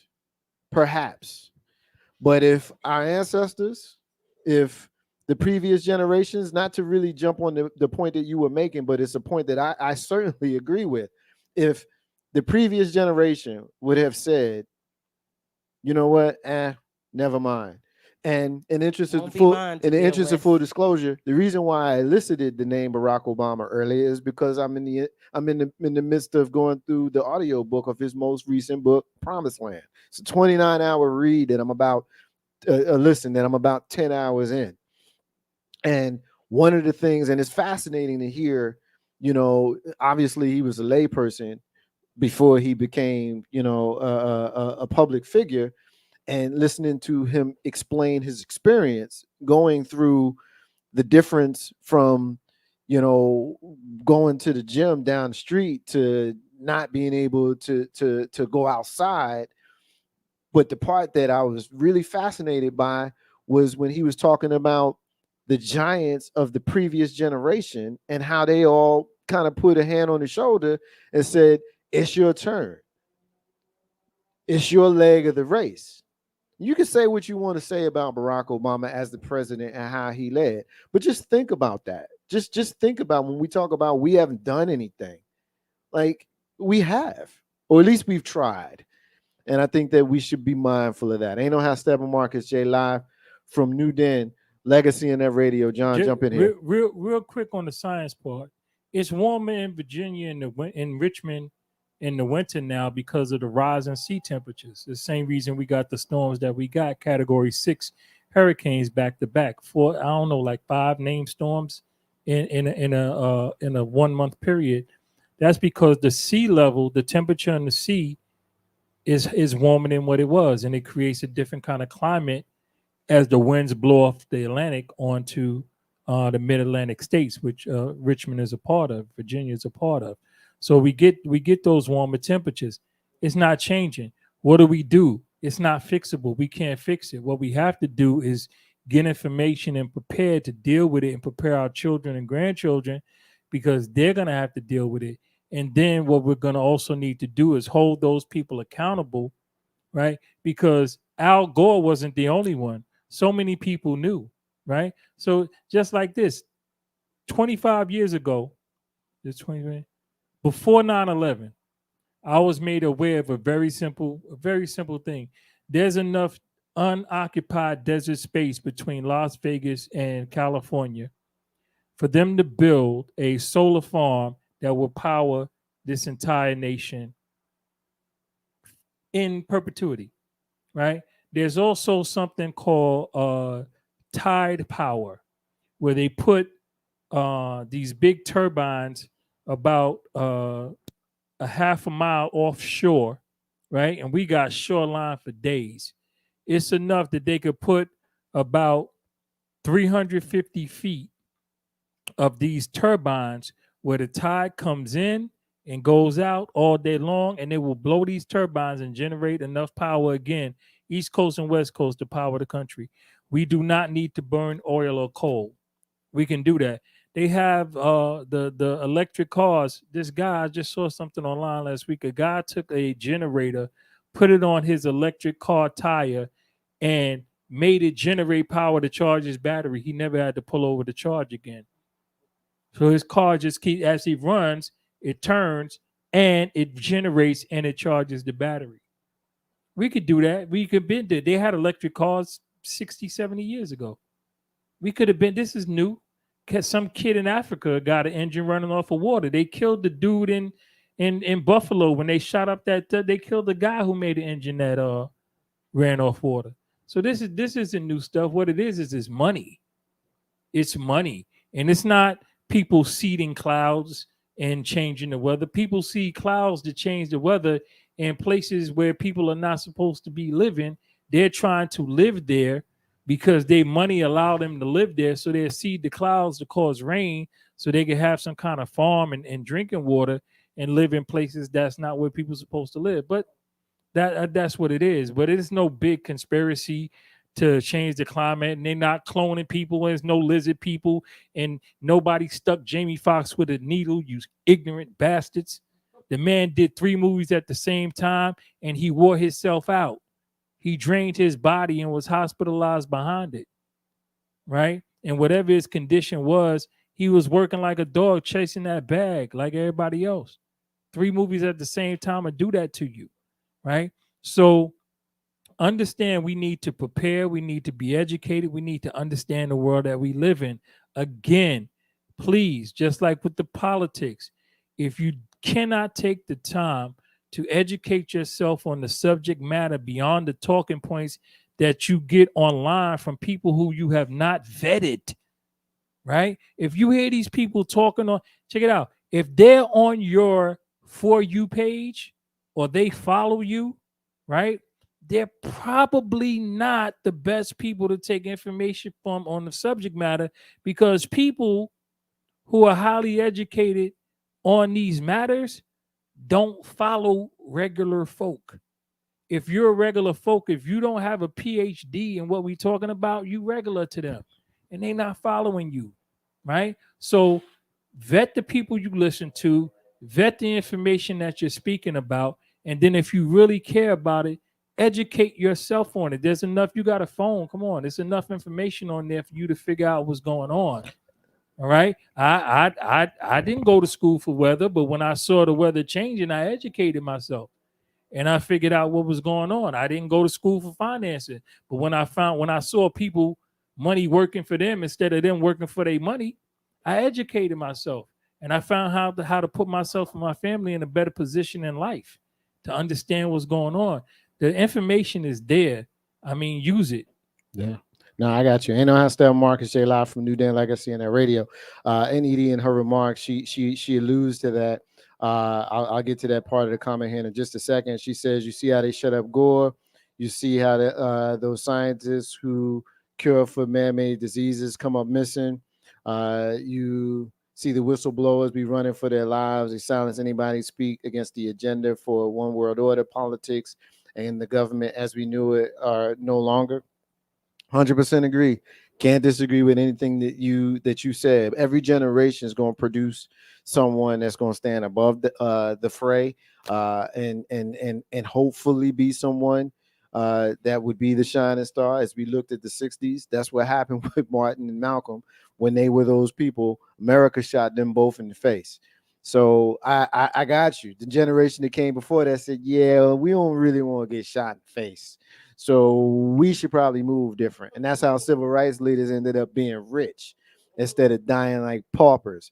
So Edie, at no point don't think that I don't understand and hear where you're coming from, because I promise you I do. Where you and I kind of diverge is while understanding that America has got a lot of issues and, as many of us like to say, is in the shitter or it's crap or any analogy that we choose to use, while understanding that, what you gonna do?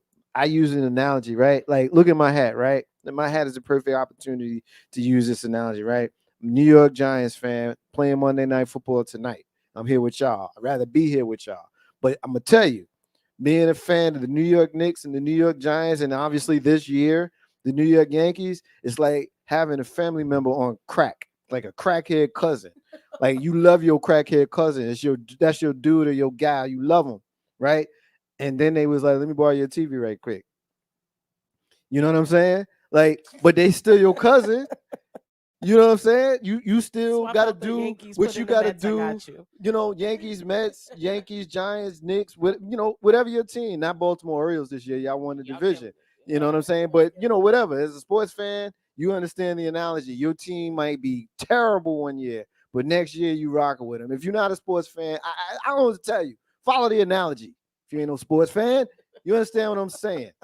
And if we're applying that to America, we know the Knicks could go out and lose 82 games. I'm rooting for them next year. It's what it is. It's what it is. John said earlier, my passport says America on it. Yes, it does. Because you can't get out of the country unless you have that passport that says America on it. So what you going to do? You going to be mad because it's shitty? You going to be mad at your crackhead cousin that's sick? You going to be mad at your crackhead cousin that's sick, or you going to try to get them to not continue doing crack? You going to talk to them. Stop doing crack, cuz. Stop doing crack, cuz. And you're going to take them to rehab, and they steal your shit, and you're going to replace your shit, and you're going to hide your shit, but you're going to still let your cousin be your cousin. And when you see him, you're going to be, dealing with the mixed emotions of your cousin being your cousin who happens to be a crackhead. And for a few years, they get off of crack. And you like, word. We can hang out Finally, you not on crack. We can hang out now. And then you can't find your wallet. You like, fuck, they back off the wagon. This is what it's like living in America. We know. As Americans, we look at America as the crackhead cousin. You gonna leave your cousin down? If you're gonna leave your cousin and you're not gonna rock with him, or your brother or your sister, or whoever this person close to you, figure out the analogy. You know what I'm saying? So what are we gonna do? We're gonna abandon? Cool. If that's your choice. If your choice is my cousin stole the TV one time, I don't fuck with her no more. I don't fuck with him no more. Cool. I don't blame you. I do not blame you. They did something that was the point of no return for you. I can dig it. But some folks love their cousin. And for ones that do, they're going to do everything they can in their power to make sure that their cousin remains straight. Ain't no half step Marcus J, live from NewDen, Legacy in that radio. We will shift. One more thing that I want to talk about in the limited time that we have on the balance of the show tonight. When we were talking about Stephasos earlier, you had mentioned a couple of names, and I wanted to make sure that we spend some time in each of them. One of the names that you mentioned was LaFonza Butler. We're going to talk about who that is. LaFonza Butler is the sister that California Governor Gavin Newsom will appoint. She is the president of Emily's List to fill the late Democratic Senator Dianne Feinstein's seat. Butler will become the first out Black lesbian to join Congress, according to Newsom. She will also be the sole Black female senator serving in Congress and only the third in United States history. Feinstein, the longest serving female United Senator in history, died last week at 90. Quote, I am honored to accept Governor Newsom's nomination to be a United States Senator for a state I have long called home, Butler said in a statement Monday, adding that she is humbled by the governor's trust. She continues, for women and girls, for workers and unions, for struggling parents waiting for our leaders to bring opportunity back to their home, for all of California, I'm ready to serve. The selection of Butler, first reported by Politico, comes as Democrats hold a narrow Senate majority as uncertainty looms over New Jersey Senator Bob Menendez's political future and amid outcry for his Democratic colleagues over his federal indictment. Of course, the Black woman to the rescue. Ain't no how stepping with Marcus J live from From an NewDen HBCU, by the Legacy way. Internet Radio. Jackson State, did she go to? Jackson State. Jackson State, yeah. And there's another piece to this story that I wanted to get to. Here's the part. And I'm getting this from CNN, by the way. It's the site I saw. It says CNN Politics.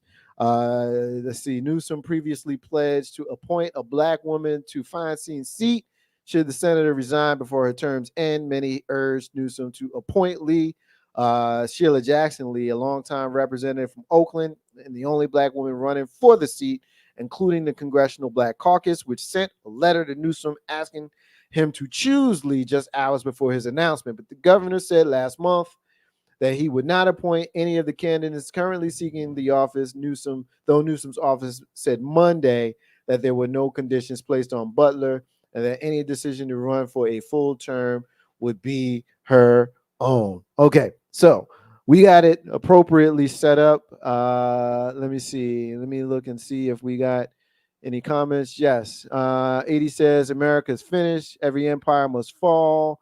Hope I'm wrong at this rate. Live your best life. Okay. I will be wrong too. That means we all gonna die.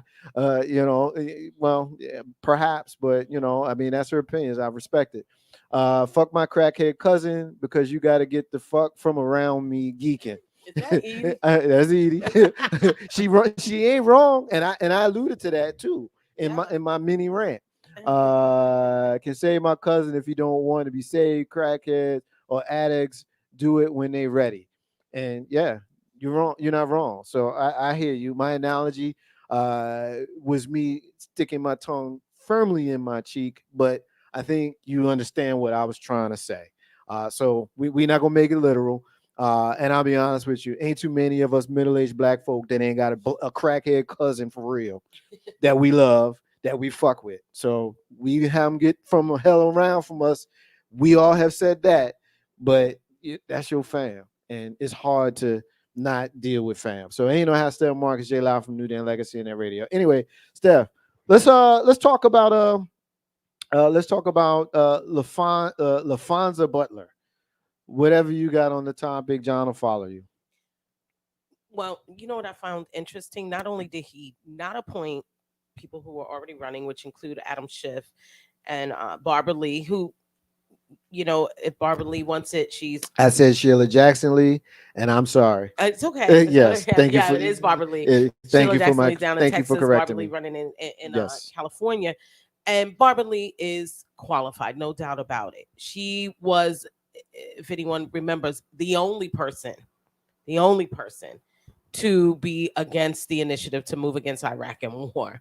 And all these years later, they now give her credit for being the only person to say, that's a lie. Don't believe it. Need to do more research. Shouldn't go to war. She was right. Only one in the entire Congress that was willing to stand up and say it. So she definitely, beyond that, her service, her fight for women's rights, so on and so forth, she definitely is qualified. I think what's interesting is we have Gavin Newsom making moves to establish himself with Gen X. And the reason that he's doing that is because he himself would be reflective of that generation. He would be early Gen X, not late. And he went so far as LaFonza Butler lives in Maryland. She does not live in California, but will be reinstating herself and re-registering in California to take the position. She is from California. She has lived there, but that's who he selected. And the only part that I had a problem with is, I am a believer in Black women being included because we rarely get it wrong in political spaces. Say what you want, but we rarely get it wrong. We will tell you the truth about what we see. May not like it, you may not like the delivery, but often Black women will tell you the truth about what they see. I remember a whole conversation that was a lie, that articles disproved, about Kamala coming after parents for truancy. And then I also can go back to conversations where, why are we upset that people are being held accountable for truant children who need to be a part of our society and productive in the future? See, we want to be right and wrong at the same time. If it's a black woman speaking, we gotta make them wrong. And we're willing to go against her so greatly that we will let our children not go to school, and we don't want to be held accountable. And keep criminals out of jail. And keep criminals because they're black. Let them be on the street. And she's black. And we should just let them go. Right. So when I look at, I took some time to look at LaFonza Butler, and her background, and really the fact that she has had to work for everything that she has. He's not picking a slouch. He's picking someone who has administrative experience at a high level over organizations. He's picking someone who's been involved with nonprofits. He's picking someone who comes from a background in political consulting. And he's picking someone who's young enough to stick around and do the job, but not so old that they really shouldn't be running again. And I think that we need to look at that. And I'm not ageist, but we just had someone basically I am. But we just had someone basically propped up at the table to cast a vote almost 2 days before she died. That's ridiculous. She was on the floor the day she died. It's ridiculous. She left and went home to die. She went home to die. And this woman had been demonstrating signs of end of life. If it was your grandmother, you would have had concerns months ago. Same with Mitch McConnell. Yeah, he froze up, right? Like, yeah, he glitched. He had a glitch. You don't have a glitch like that unless you are not healthy. And if you're having a glitch like that and you're in your 80s, you really shouldn't be in leadership. Can somebody say hospice? And and so I think putting Barbara Lee in the position, no questions asked, I think it would have been problematic, considering that we need to start reducing the overall age of our representatives. There's not a lot of Gen X representation. If you look at it right now, the leadership is not reflective of where the country should be. What happens in corporate America? You get to be a certain age, and the new leadership starts to come in, and you become chairman of the board or chairman emeritus and emeritus, and you all go on about your business and retire and live your days out in the sun. Why is it that is not an established standard or an established norm in politics? So I think that just rotely selecting Barbara Lee, which is what people wanted, and also, I'm not 100% for some of the lack of assertion that the Congressional Black Caucus does not bring to the table. I'm not for that. I'm tired of them not being vocal and assertive like Jasmine Crockett. And I think with LaFonza Butler, you will see a change in the generational impact and how things are approached. No more Mr. Nice Guy. Let's stop being so nice. If you want to be nice, retire. Period. And I have Steph Marcus J live from NewDen, Legacy in that radio. Let me get this comment in. Reynaldo, we saw you. You've been out there. My brother, I neglected to get your comment in. Please accept my sincerest apology, but I saw you. He said, John, this is a capitalistic nation, and there's no way these people are going to give up money from fossil fuels for cheap energy. That was what his comment was back when we were talking in the midst of Green Talk. He's got another comment. Again, Reynaldo, thank you for your patience, brother. It's time for these 70 and 80-year-olds to get out of the way and let some Gen Xers in the political seats. It's funny, as I alluded before about the civil rights generation, a lot of those older generations didn't want to step out of the way. That's why we're still dealing with Jesse and Al and looking to folks like them to be the ones to kind of help settle our black folk when something goes down. Whereas the reality is I've never been one to, well, let me take that back because I fed into that before. I'm not one now that thinks that we need a black messiah to lead us in the event of social and critical crisis in our country. I don't need to see Jesse. I don't need to see Al. I don't need to see the next Martin or Malcolm or whatever. In this sense, similar to what Edie was saying, is we need to do it ourselves. So I agree with that. Go ahead, John. I'm sorry. Something I noticed. People was talking all about how messed up the country is. Okay, we can argue that on another show. Because we not that messed up. We still dominate the world. We still got enough bombs to blow up everybody twice, and nobody's messing with us. Anyway, But it's listen. He's a Republican. But listen, He's a It's a Republican. Republican justification. Yeah, if I ever heard it one. doesn't move me. No, Yeah, it doesn't. but look, Yeah, I don't care about that. Listen, But that is what moves that. Yeah, it is. listen. It is. It's, I it's respect how it. I sleep safe at now. I rest well. It's one of the things that Barack Obama said in his book. We can talk about blood or cuz, my words, left or right, the social issues or whatever. But when you looked at Joe Biden, you looked at Donald Trump, you looked at Barack Obama and George Bush II, every single one, the primary reason that we are looking at them is safety as Americans. Will they come here and fuck with us? And that's the real thing, John. I didn't mean to steal your thunder, but that fit right there. Right, but see that's my point. And another thing, bro, I appreciate your comment, but other people. So listen, first things first. There's like people who don't vote. Don't talk to me about politics if you don't vote. You don't. Your words mean nothing to me. If you never left this country, if this the only place you ever been, you can't speak about it. Go someplace else and then talk trash about this country. But if this the only place you ever been, what are you talking about? What are you talking about? If you ain't never seen kids digging in trash in India, shut up. If you ain't never seen people eating dirt pies in Haiti, shut up. Right? You don't know what you're talking about. Right? The government in this country is racist, white supremacist, and evil. Right? And the way it's done the people of this country for as long as it's been in existence and even before that, it's wrong. It's a prison colony. They sent prisoners over here from it. That's what this is. It's never been anything different. It's not going to be anything different. But guess what? It's what we got. It's what we got. And I know when I travel the world and people see my passport, they back up. They don't want no smoke. Right? And that makes me feel good.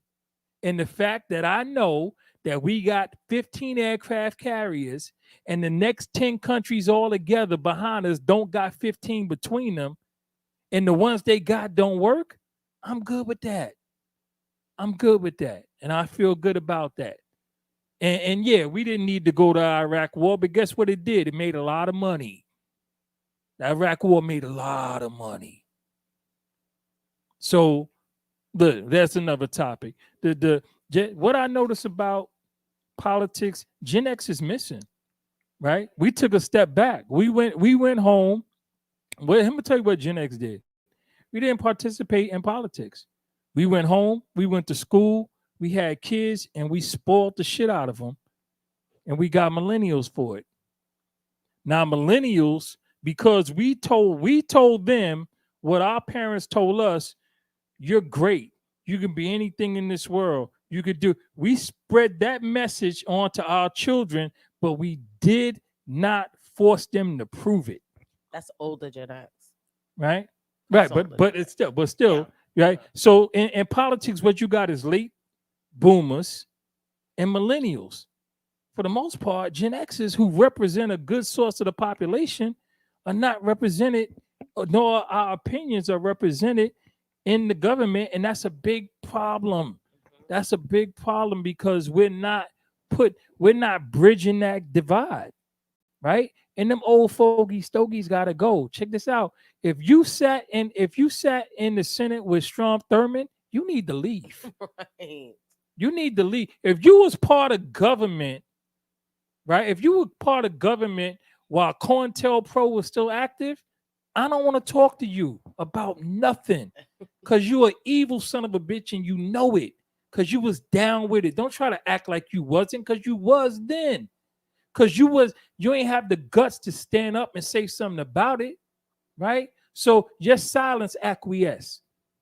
So stop it, right? Now, with this sister, I believe all politicians need to either be political science majors or attorneys or have some kind of skill set that allows them to be able to operate within the arena, right? Or at least some background in it where they came up through the chains, you know what I mean? Through the races as a young adult, they were part of this thing, and next thing you know, they was something local and so on and so forth, and they got their education through experience. I'll accept that too. I don't like the idea of brain surgeons being appointed to cabinet positions. Nothing wrong with a brain surgeon, but they don't know nothing about politics, right? To be fair, LaFonza was the president of Emily's List, the first Black woman president. Emily's, okay, no, so I'm not talking Emily's about her. List I'm not, is specifically. I just don't want them to be misled, Right. because that's what Marcus had brought up. And LaFonza was, as the president of Emily's List. Emily's List is a PAC that is run to get Black women elected. Right. So she knows who is electable. She's very much like Stacey Abrams in that sense. And had she waited long, I think this is perfect timing for her to get into politics. She understands what it takes to be electable, but she also understand, when you understand what it takes to be electable, you typically understand what it takes to govern. And she definitely has. So that. I'm not opposed to a layperson being elected, because a layperson can speak to me in a way that a politician can't, because we all know that eventually they get tainted, or at least we see that eventually they get tainted. You know, I speak so much about Barack Obama, not so much because I'm in his book right now, but because I know enough of his story, and I know that it happened fast for him, happened very, very fast for him, happened fast in the sense that he didn't see it coming that fast. Goes from what he was doing to state senate to national senate to presidency in a very, was it less than 5 years, or whatever it was. You know what I'm saying? And so you could argue that he was a lay person. Wrote the You know what I'm Harvard Law Review. Well, there's no lay there. Fair point. Fair point. Received. Right. Received. But what I'm saying is politically not savvy. Right. And a lot of the things that a lot of the ways that he moved like a person who's not politically savvy. And that was refreshing. That's why Yes We Can blew the hell up. You know what I'm saying? Because I think we all are really tired of people who have been there, done that, seen how this works, knows how the political thing go, and they don't represent people for real because they're too far gone, removed. It's like when you look at your favorite person that's a famous person, and perfect example. We love Beyonce. Sisters is going all over the country to go and see her concerts, and I can dig it. I'm happy for that. But how many of us know how she lives, or can imagine what her day-to-day is like? You know what I'm saying? But it's something about going in that smoky ass club, you know, in pick your city, America, to hear a singer that you know that most of the world never heard of before, but he or she is better than anybody that you ever seen in your life. You want that person to get that deal, right? Because the world deserves to see their greatness. The world deserves to have access to how they move and what their musical prowess would look like on a grand scale. And when you see them on the grand scale, you see that they unsavvy, yet highly capable. Those are the people who I want to see. And I don't know much about LaFonza, but that's how Barack Obama came off to me. And that's why, and obviously that's how he came off to the country, you know, and he got elected twice as a black man in America because of it. So here's the deal, right? Okay. If a person can talk to me and we're in conversation, that's cool. You know, I like to be able to talk to people, right? But if you're not a mechanic, I don't want you to fix my car. Fair. Right? And politics. You don't want to figure it out on your car. Yeah, no, don't figure it out on my car. Don't worry, bro. I got you. I don't know about it. I got you. Let me YouTube it. Right. Never had this If you problem see your before. mechanic pull his phone out, it's a wrap. Right. YouTube is listen. I had the experience. I'll talk about that off air experience today about that. I'll pick it up with you. But what I'm saying is they call it poli-sci for a reason. Like it's real. But that's why I preference with a lawyer or somebody with political science major, one or the other, because they tread in the same arena. You got to be able to understand. Most people don't understand, right? Did you take to me to talk to you so that you understand? But I'm talking to you about what you need to happen in your community. But I can't talk to you about how I'm going to make it happen back behind the walls because I'm gonna talk scientific jargon, right? My verbiage is gonna be different because politicians speak another language, right? And you need to know that language because what'll happen is you'll be elected and you go in there with the best of intents, and these people will talk circles around you so damn bad that you wind up voting for some shit that you ain't even know you was voting for, and the next thing you know, you selling your constituency down the road with your ignorance, not stupidity. Right? I don't disagree totally with that, John. I've always said that politics is a practice. It's a craft. Yeah. And it requires craftsmanship. One of the reasons that Joe Biden ended up being elected, it's because of his practice of the craft and his ability to be able to In South Carolina, from out of nowhere, really be able to communicate, look, I'm not that guy, and let me explain to you why it's important that I'm not that guy. I do think that a lot of the governance does come down to, do you understand this? Do you understand this process? Do you understand how to speak across the aisle? This is why, when that was still relevant, this is why Obama picked Biden, because Obama knew he lacked some of the savvy and the necessary political connections. Connections are just as important in politics. Who you drink with is just as important as who you're running for and who you're representing. Because if you can't communicate with that guy, and that's where we are now, we have a bunch of understudied, underclassed, no shade, but barely got a GED, Marjorie Taylor Greene, individuals who are only manifesting their political will based on their animus, whether it's racial animus, whether it is animus against people up north, or whatever it is. They only ran from the basis of their animosity. When they do speak, they don't even communicate with the lowest class of people. It's not even educational to those people. So I do think there is a space to be able to say that there are people who belong in the political class. Now, do I think those people are only people who studied poli-sci or no, but I absolutely do think there's a level of education. And I feel this way about Maxwell Frost. I appreciate that this young man felt galvanized to run for Congress because he went through a school shooting. I do not think it is a qualifier to speak for a constituency. No. I do not believe that a 25-year-old yet understand. I think he's learning on the job, and that's what he has to be honest about, and we have to be willing to accept. But then he needs mentorship. And are we in a position right now of where we need people in the game who never been up to bat? Not really. If you can't write a 10-page book report, I don't think you can write laws. I don't know if he can't do that. He is 25. He just got out of high school. So it's likely. Now here's the other side of that. If you can't negotiate your lodging and your housing, which he had an issue with when he got there, because he didn't have the credit and he didn't have the money, but he also didn't have the know-how to navigate conversations, to go to the people who already have the connections and to ask for them to help him. He literally was, the reason he ended up getting help was he was on the news talking about it, right? If you don't have that savvy, we don't really need you leading the houselessness crisis in America. Not right now. Think about this. We got Cory Booker and Hakeem Jeffries, right? We had think about some people. Beto O'Rourke, right? Beto, yeah. Who was the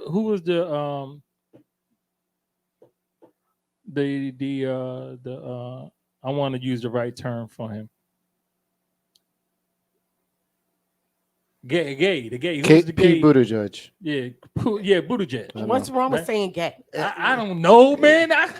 These days, the Secretary of Transportation. Right. I knew when he started. I did not know. I knew when he started. That's because I did not know, and I'm glad I didn't know. I waited to see.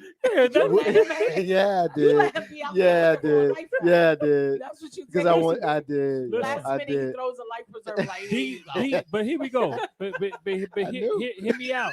That's why I hear said me it. out. Pete Buttigieg. You saw me, right? You literally let him go for a little bit of seawater. I was like, come and on, then you man. were like, "Yeah, I'm gonna help you." But let me finish my point. These are the voices. The own peoples. These are the voices we need because they are able to take that political stuff, bring it back to their constituency in a way that they can understand, and then listen to their constituency and bring their needs and translate it into the politic language in order to get things done.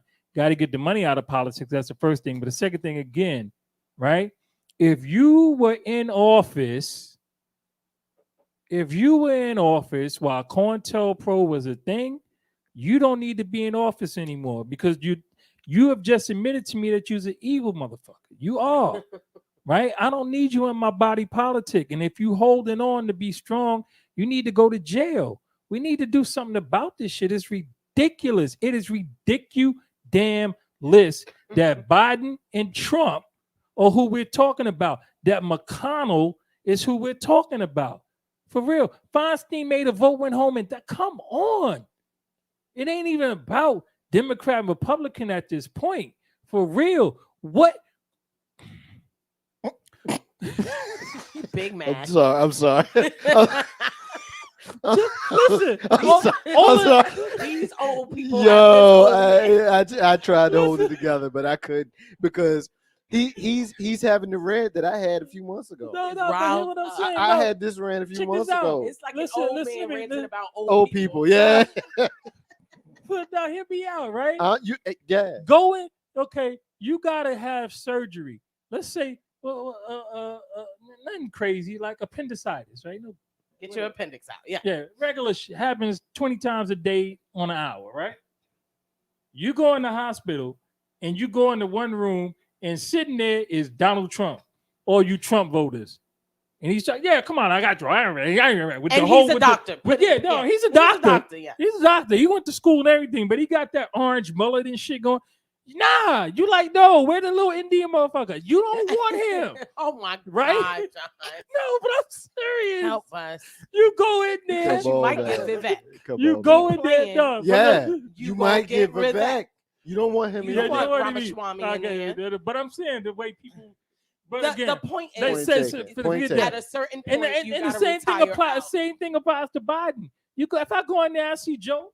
Hey, how you? You know what?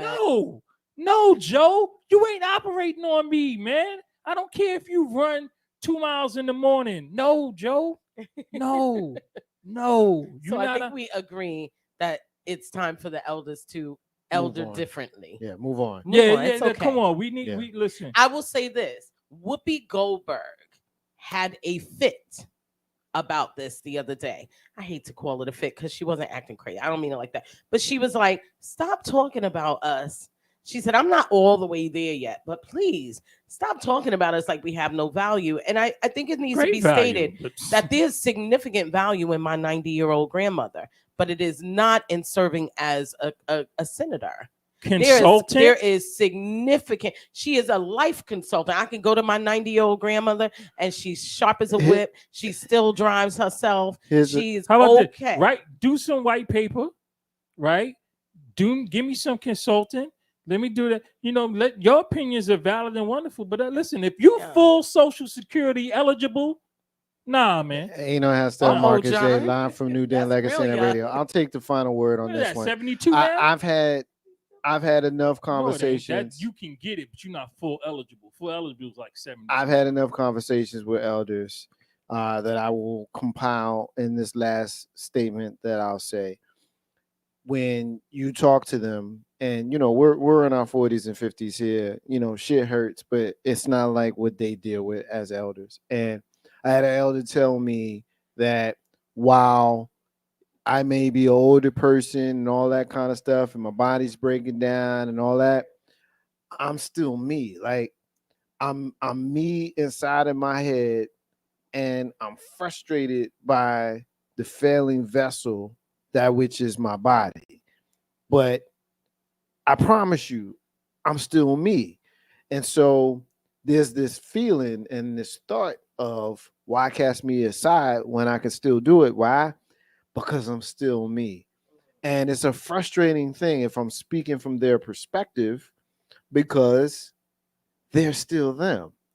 But the unfortunate reality is those of us on the outside who are younger, more energetic, and highly capable and more representative of the actual people in need of being led, it's time to pass that torch. And I understand the need to control. We look at the domino that which was Ruth Bader Ginsburg, and we can look at how her not retiring early literally led to 3 conservative votes on the Supreme Court that we will need to live with for generations. Because guess what? Those 3 are also in their 40s and 50s, and they did not have to be there but for her refusing to retire when the time was right. Ain't no how Steph Marcus J live from NewDen I don't Legacy want and that Doogie Howser radio. Damn, operating It's on me time either. for Let's us be to clear. go ahead and shift into the final vestiges of the show. This is where we do the rant, and this is where we do the closing. This is where we do the moment in Black history. This is where we do the missing children. So, rant and closing obviously will be last. John, then Steph, and then yours truly. I will talk about the missing child that we are looking for in Henrico and the missing child that we're looking for in Chesterfield momentarily. First, I want to give the moment in Black history, and I want to commemorate someone's birthday. This man was born on October 2nd, 1800. This man's name was Nat Turner. He was an enslaved black man preacher who organized and led the 4-day rebellion of enslaved and free black people in Southampton County, Virginia. South Hill, for those folks who don't know. South Hill, Emporia, down there. 1831 is when this went down. He was born into slavery in Southampton County, rural plantation area with more black people than white people. Shocker. Nat Turner knew little about the background of his father, who was believed to have been an escaped, was believed to have escaped from slavery when Nat was a child. Benjamin Turner, the man who enslaved Nat and his family, called the infant Nat in his records. He was simply known as Nat, but after 1831 rebellion was widely referred to as Nat Turner. When Benjamin Turner died in 1810, his son Samuel inherited Nat. There's a lot here. I won't get into it. But in 1881, Nat was known to have heard from God that it was time for this to be over. He led a rebellion where black people took to arms and they took to the area that they lived in, and they went on a killing spree of every white person that they can find. Obviously, Nat Turner was captured, and later on in 1831, he was hung for what he did. But in the year 1831 in Virginia, about 100 miles south of the capital of the Confederacy, here you had this black man who was like, nah, we not doing this no more.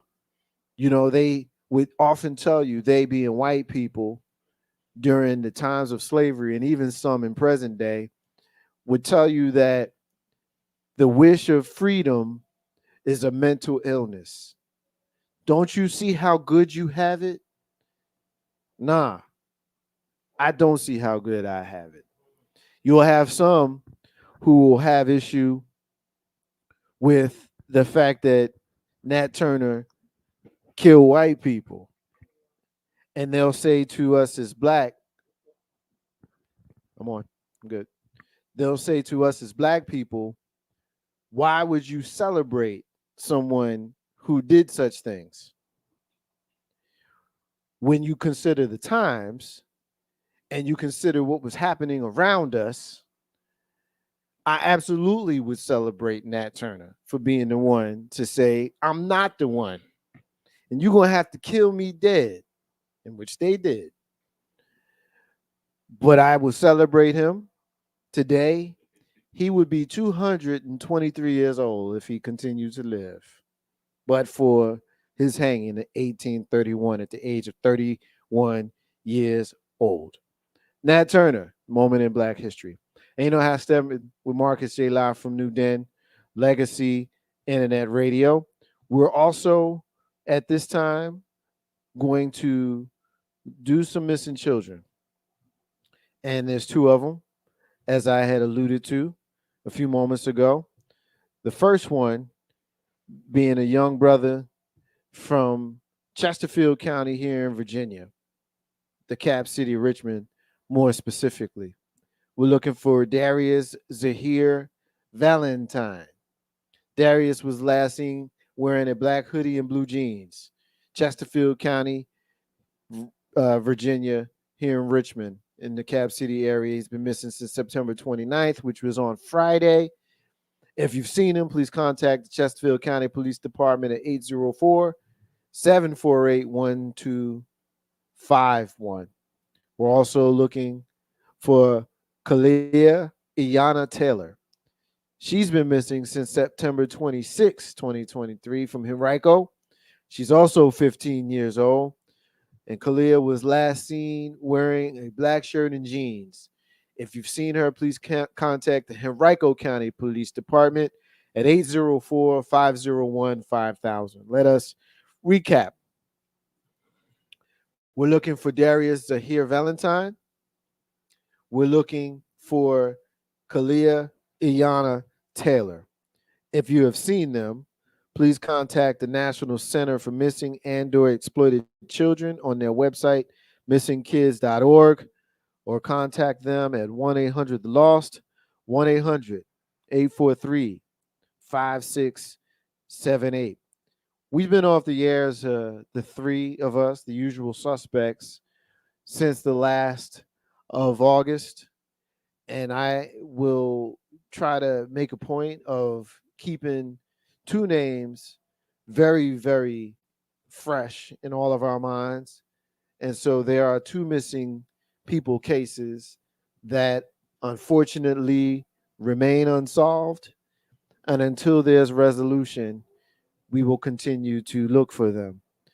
The first being Tiara Kasig Williams out of Greensboro, North Carolina. Her date of birth is June 18, 1996, and she's been missing since January 7th. January 7th, 2016. She's a black female. She's got brown hair, brown eyes. She stands 5'5". She weighs 120 pounds.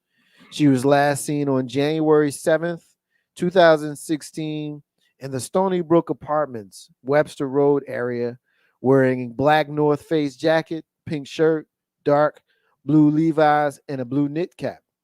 Anyone with info about her appearance should contact the Greensboro Police Department at area code 336-373-2222. We're also here in the Richmond, Virginia area, going to always remember our sister, Keisha Jacobs. Just saying her name gets me a little bit choked up. Keisha turned 28 years old last week, missing. She's been missing since September 26, 2016. She went missing here in the capital city, Richmond, Virginia. She was last seen in the 3100 block of East Broad in Churchill near Chimborazo Park. She was last seen wearing black basketball shorts, pink and black Nike basketball shoes, a pink scarf. She has a tattoo on her right foot, right leg, and right hand of leaf, paws, and a flower, respectively. If you have any information about her whereabouts, please contact Major Crimes Detective William Thompson at 804-646-3925 or contact Crime Stoppers 804-780-1000. Keisha Jacobs has brown hair, brown eyes. She stands 5'3" and was weighing 100 pounds when last seen. Got to bring these babies home, y'all. The man who was last seen with Keisha was convicted of murder of Florida. of a young woman in Florida and been given a life sentence. So we know where he's at. We don't got to worry about where he's at. We just need to get this investigated so we can find out where she's at. So Keisha Jacobs, if you've seen her, please contact your authorities so that we can get Miss Tony, her mother, Tony Jacobs, some sort of closure. And you know how Steph Marcus J, live from NewDen of Legacy Internet Radio. My cousin Tony is checking us out. He's saying peace. I'm saying peace back to you, Tony. I don't never have to worry about you, man. You always come through for your little cuz, and I'm forever, ever, ever grateful for it. Our grandmothers were sisters. Cousin Tony, our grandmothers were sisters. Ain't no hashtag Marcus J Live from NewDen Legacy and the radio. And cousin Terry, our mothers are sisters. I love your family ties. I love my family ties too, and I love that you say that to me. I am who I am. I am who I am, and I received that. I'm very proud of who I come from and where I come from, and the fact that my family is what they are and who they are. I'm going home to Jersey this week. I was in Greensboro this weekend with one branch of family. I'm going home to Jersey this coming weekend for another branch of family. There's nothing to me that's more important. Nothing more important to me than family, and that we could talk about. Ain't no ass Steppin with Marcus J Live from NewDen Legacy Internet Radio. All right, so let us move on to the rants and to the closings. And I normally say nice stuff about y'all at this stage. John, it's been a while since we've done the show and since I've had a chance to see you, and I realized that I miss you. I like you, man. You all right and everything. I mean, you all right, brother. Time for your rant and your closing. And, your wisdom is something that has been missed on me. And so I appreciate when you drop it. Drop a drool, bro. It's your turn. We'll start with this. We're going to start with that? All right, that's what it is. We're starting with our affirmations. He has his affirmation card. He's going to lead with it. Today I am accepting. Today I will open my heart and listen with an open mind to new ideas and opportunities. You started that way today. My man. I love it. My man. My closing.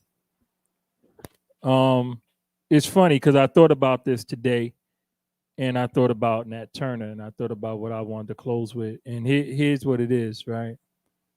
I'm tired of people getting it confused. I'm tired of people getting it jacked up. So let's be clear about this.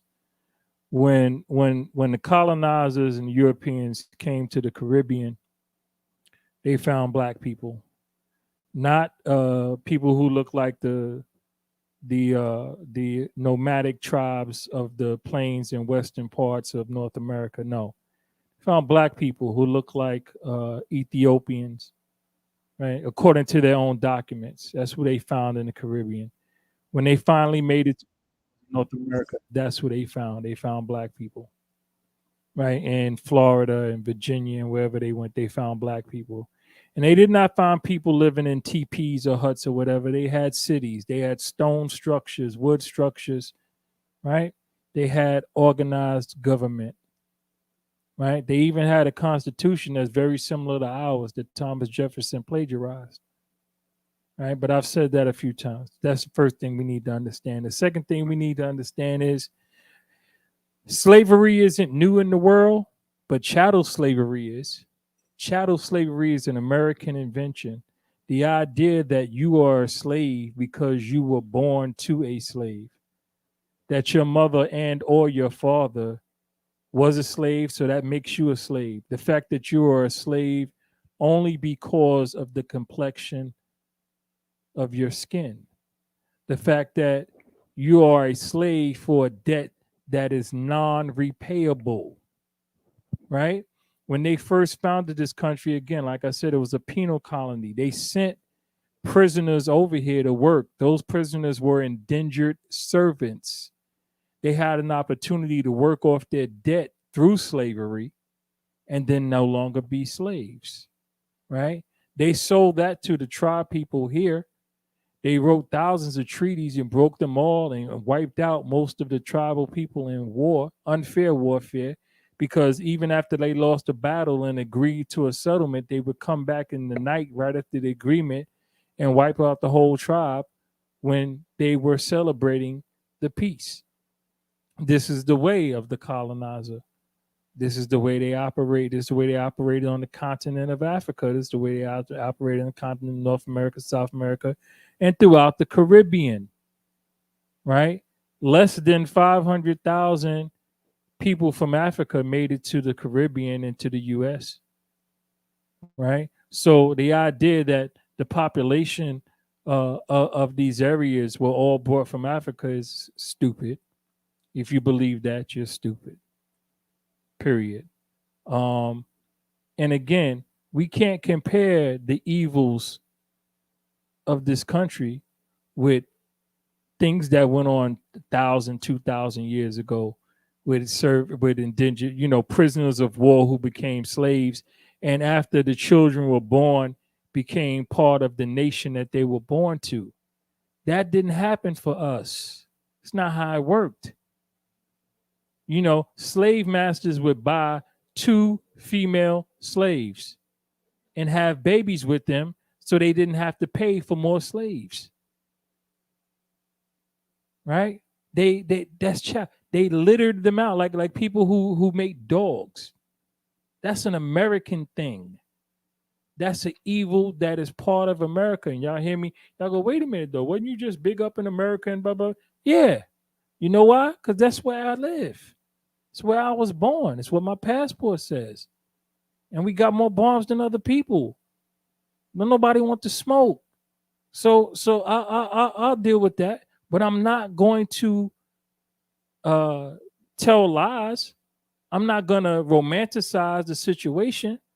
And thinking about a fallen empire, this empire is the same empire it's been for about 3,000 years. This is the Roman Empire, if you don't know that. And I'll break it down for you. Wherever you speak Romance languages, they call it Romance languages not because it's romantic, it's because what they spoke in Rome, right?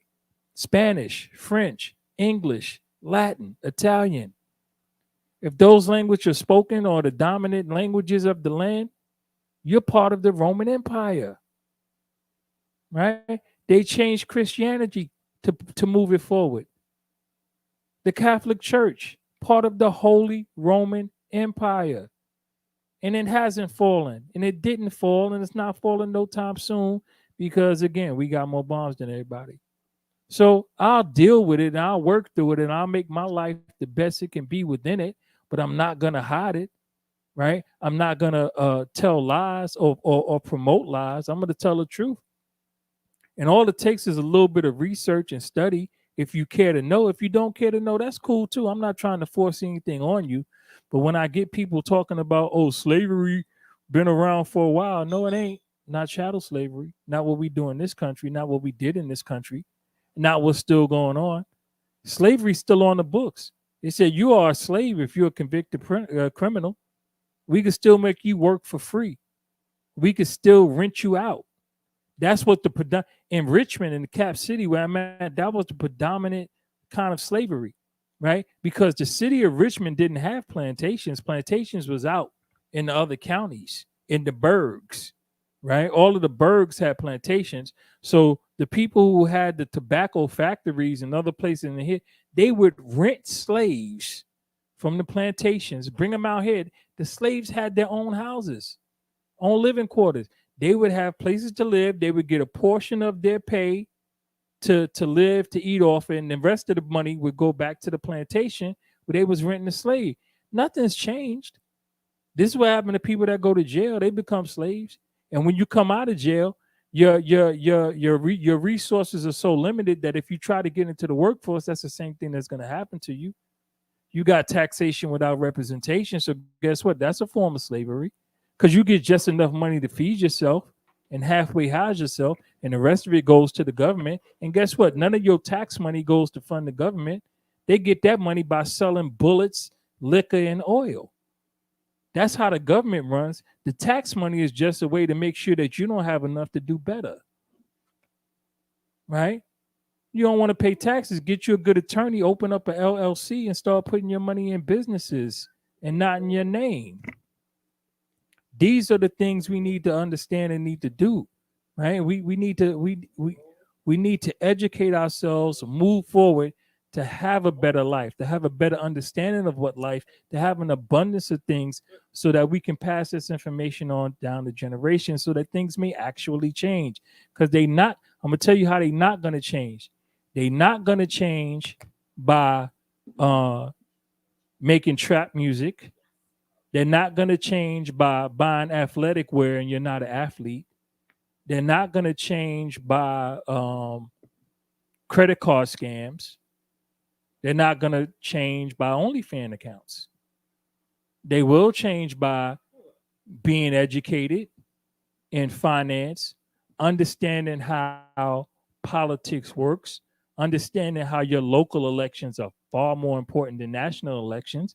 And once you get your local elections down pat, where you can shape the government that's around you immediately, you might be able to have some kind of influence on the national government, right? Knowing that if you don't vote, you don't got nothing to say. Keep your mouth shut. Keep it moving. I mean, more power to you if you don't vote. I don't got a problem with people I know lots of people who I love dearly who don't vote, but you know what they do? They don't talk to me about politics. They talk to me about other stuff because they know it. They don't talk about politics. I don't give a fuck about politics. I don't vote. So keep that in mind. And again, if you ain't never been out the country, you ain't got nothing to say about this country because you ain't got nothing to compare it to. Where's your comparison? How do you know how bad this country is and you've never been to another country? You just told me you stupid. That's the end of my close. Ain't no half stepping. Marcus J live from NewDen Legacy Internet Radio. Steph, it's always better when you're around. I appreciate you. Concur. I thank you. You like when you smile, it's great. And when you come into the room and you speak forcefully, with tact, with intellect, with the hint of Brooklyn Betty, Not saying it's always better. So I thank you for being my sister. Thank you for being John's sister. And thank you for helping us in our blind spots, even if we don't come around as quickly as perhaps we should. We hear you. At least I do. And I know John does too. You got the con? Well, thank you It's both. time for you. I've missed you, brothers. I have. And I always appreciate your perspectives, and I appreciate your willingness to challenge mine.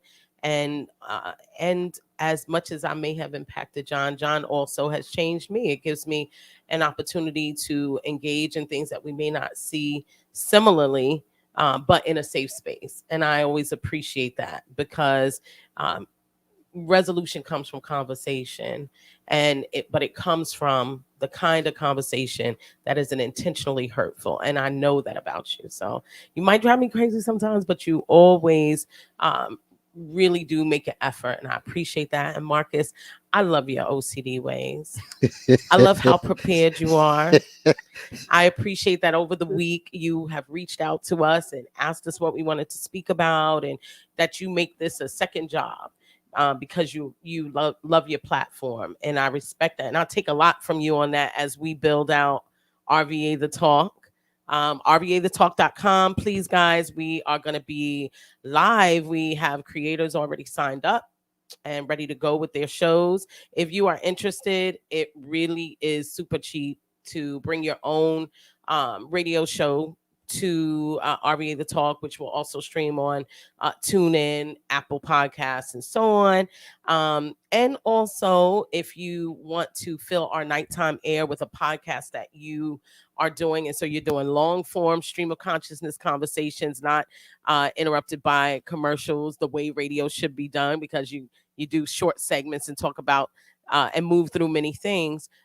We do have podcasting space overnight and through the night hours for when people love to listen to podcasts. It's RVA the Talk. You can reach us at hello@rvathetalk.com. We'll give you more information. And we're looking for East Coast creators. So we'd love to have you guys. Anything from politics to lifestyle to religion to opinion to comedy, we are happy to host you and help you bring something to the air that's ultimately monetizable.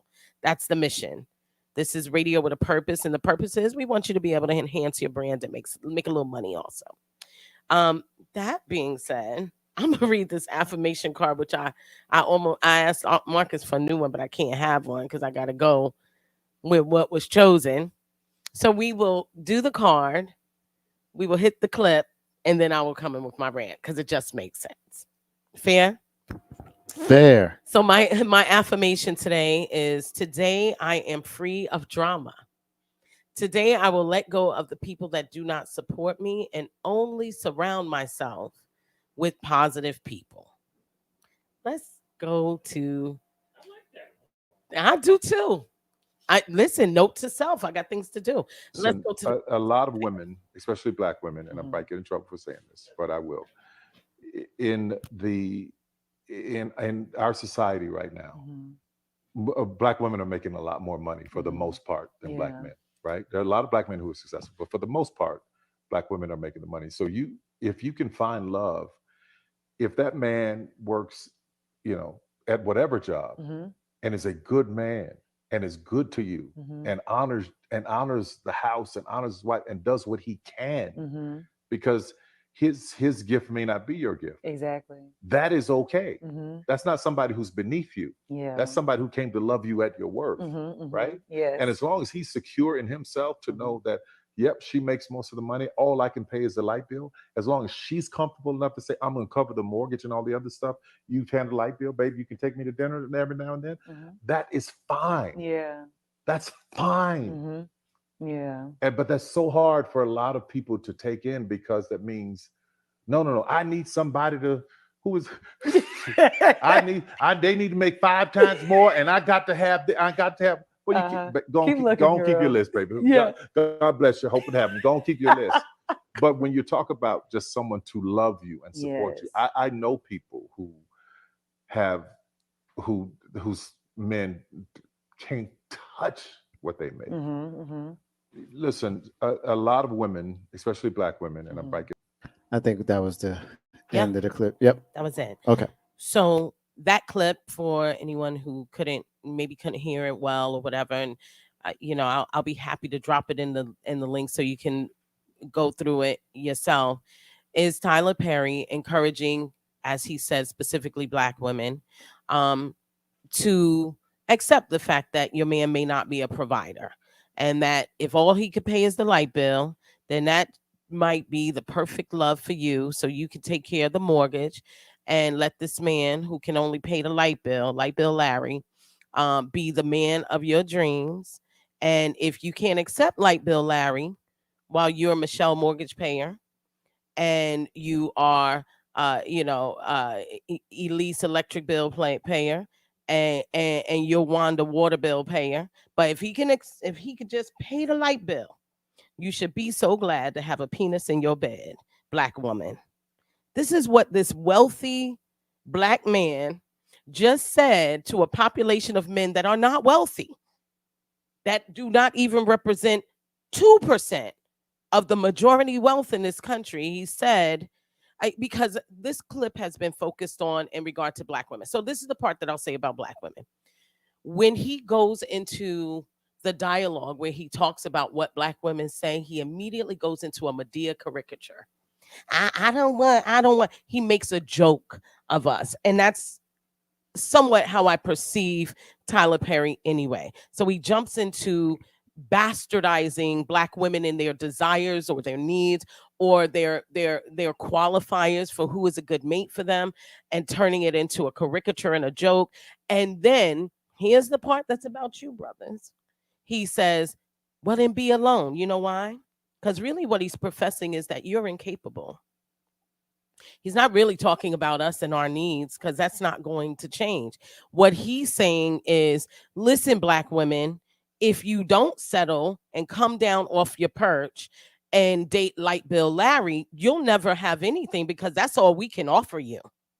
we don't really offer anything better. We're not providers, and we don't profess love, and we're not protectors. If all we could do is give you the light bill, you should accept it, because that's all we got.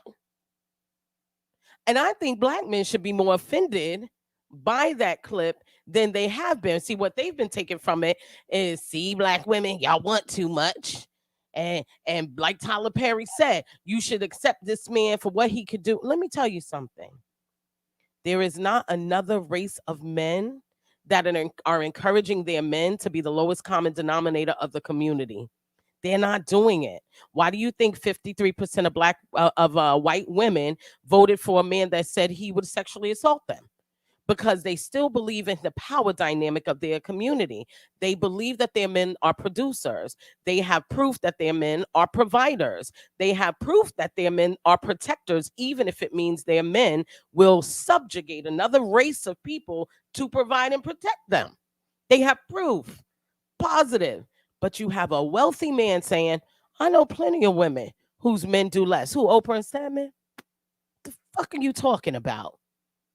The fuck are you talking about? Oprah and Steppin? That's who you talk? Because you ain't hanging out with Joe and Joe Marie. You're not in the hood. You're living behind your gated walls. You're questionably heterosexual. So giving advice to heterosexual women dating heterosexual men, questionable. But to tell Black women, when no other women, white women are not told it, spicy Latinas get to be exoticals and get whatever they want, and we got Black men chasing them down to be providers in whatever way they are. But to tell Black women, you know what? Let him be lesser than. Because if you don't let him be lesser than, what are you going to have? And you know what? You'll just be by yourself. Well, if that is the thing, you have to understand that Black women no longer believe we'll be by ourselves. Don't believe the hype. We're desired. I had a white man not too long ago tell me that he found Black women to be extremely nurturing and soft in comparison to what he grew up with. More connected. And you know where he's really picking that up from? He sees the marching. He sees the weeping and wailing over Jaquavius and Gloctavius, who shouldn't be weeped and wailed over, but Black women are doing it. And what did Tyler Perry say? Well, that's the best you're gonna get from our class. And if you can't take it, if you can't take Light Bill Larry, I mean, well, Steph, be by yourself. No. We don't have to. And guess what? I love myself. So if arguing with you, because here's the thing about partnership in a marriage. If I go down on my knee because I'm broken and I'm down and out, and I'm Mortgage Marsha and Water Bill Wendy, who's taking care of everything else? I also take care of the children because, as Steve Harvey said, most men have been prepared to be providers, not household administrators. This is why women who go to work every single day, which, by the way, the majority of Black women in America are working women who also have to be working mothers. They're not going home and somebody else is doing all the cooking, cleaning. It's not what my grandmother got. She didn't leave the home. She provided for all of her children in the home. My grandfather left the home and went and provided for them outside of the home. He was knocking dinosaurs over the head and bringing back the meat. That's what my grandfather did. We're not there as a country. It's not, for most of us, a survivable mode. You need two providers in a household a lot of time to make it. But to tell Black women, for a wealthy Black man to pick up any microphone, whether it's the one he put in front of them with bad lace fronts and horribly produced television that everybody's going to consume anyway, but to tell us that our standard is the problem, and not the people in our community picking up the mantle and living up to what they say they are capable of, is disgusting. It's sad. But it shocked me when so many Black men jumped in there and said, yeah, if all I can do. Why would you want to be that dude? Why would you let this man sit there and tell you that this is the best you can do and that woman should accept it? When are you tired? You know, I always say a broke clock can be right twice. I'm not a big fan of a man who cheated on 2 wives and then married an adulteress, writing a book for black women telling us how to be better. But hey, you know, Steve Harvey tried. And the one thing that he did say that was very clear in a recent thing, he said, when a man cannot provide, protect, or profess, he cannot really live in love with you because it challenges who he is meant to be at his core. Whether or not he's willing to admit it, it challenges how he was supposed to be set up in society. Living with, I'll tell you what, living with a broke man is living with a broken man. Period. What do men establish themselves on? It's not it is this is a patriarchal society. Women did not establish that men would make more. I promise you, if we were making the requirements here, it would have been equitable. Women did not establish that they could not work as welders and this and that and the other. This is hundreds of years of women don't belong here, established by men. Why was it established by men? Because men identified money as power and power as theirs. And now you have a wealthy black man who I promise you does not circulate professionally with us folk. He is circulating professionally with them folk. He's not spending all his time dapping up brothers, talking about cues, going to Mason meetings. No, he's not. He spends the most of his time with other people who have like wealth and they don't look like him. Just like Oprah rolls with one bestie, but you don't see her with 50 black women. We don't have her wealth. We're not in her stratosphere. So to let that man who has amassed more wealth than you tell you that you should come at your lowest and expect to be accepted because this is all black women are going to get, or else you should be ashamed as a black man if you co-sign on that. And you also shouldn't be ashamed as a black man when a black woman says, well, all you are is like Bill Larry. And you co-signed on it. When Tyler Perry said that black women, oh my God, we want too much. Okay, stay up there on your pedestal. If my 25-year-old daughter has seen her father, who I am divorced from, I haven't been married to this man in years, but if I call him today, and I'm dropping off my pedestal in the least bit, I promise you he will not see the children, the mother of his children fail or fall. I promise you that. If my daughter can watch that, there is no way she's going to set that aside when it's time for her to pick her mate. And if she has to pick a mate that doesn't look like you because you want to be like Bill Larry, don't pick up a brick. Acknowledge who you are, walk away and live your truth. But the truth is, you may not be ready for this thing called a relationship. You can go and pay somebody. There's free, you can pay for Punan. You can. You don't got to get all invested in those of us who want the real thing. Just go and pay for it. So you don't become abusive to the women who are trying to build and establish and are looking for a partner that we can build and establish with. But if the record is set by Tyler Perry, that if all we can get from you is the light bill, that should be enough. Brothers, you got your own brother telling you ain't shit. And that's a conversation y'all need to have with one another, not with us. And that's my rant. Ain't no half step Marcus J live from NewDen Legacy Internet Radio. I love you stuff. Like you just woo. Yeah. Can I get a little something? Yeah, I love that. Ain't no half step Marcus J live from NewDen Legacy Internet Radio. So I will get us out of here. I will read my affirmation card and then I will take us home. So my affirmation card says, today I have faith. Today I have faith and truly believe that anything is possible. These cards will really take you off your square because that's typically not a word that I use. You either know or you know, and faith isn't a no word. Faith is a faith word. So I receive that. Those cards give me an opportunity to think differently than the way I wanted to think.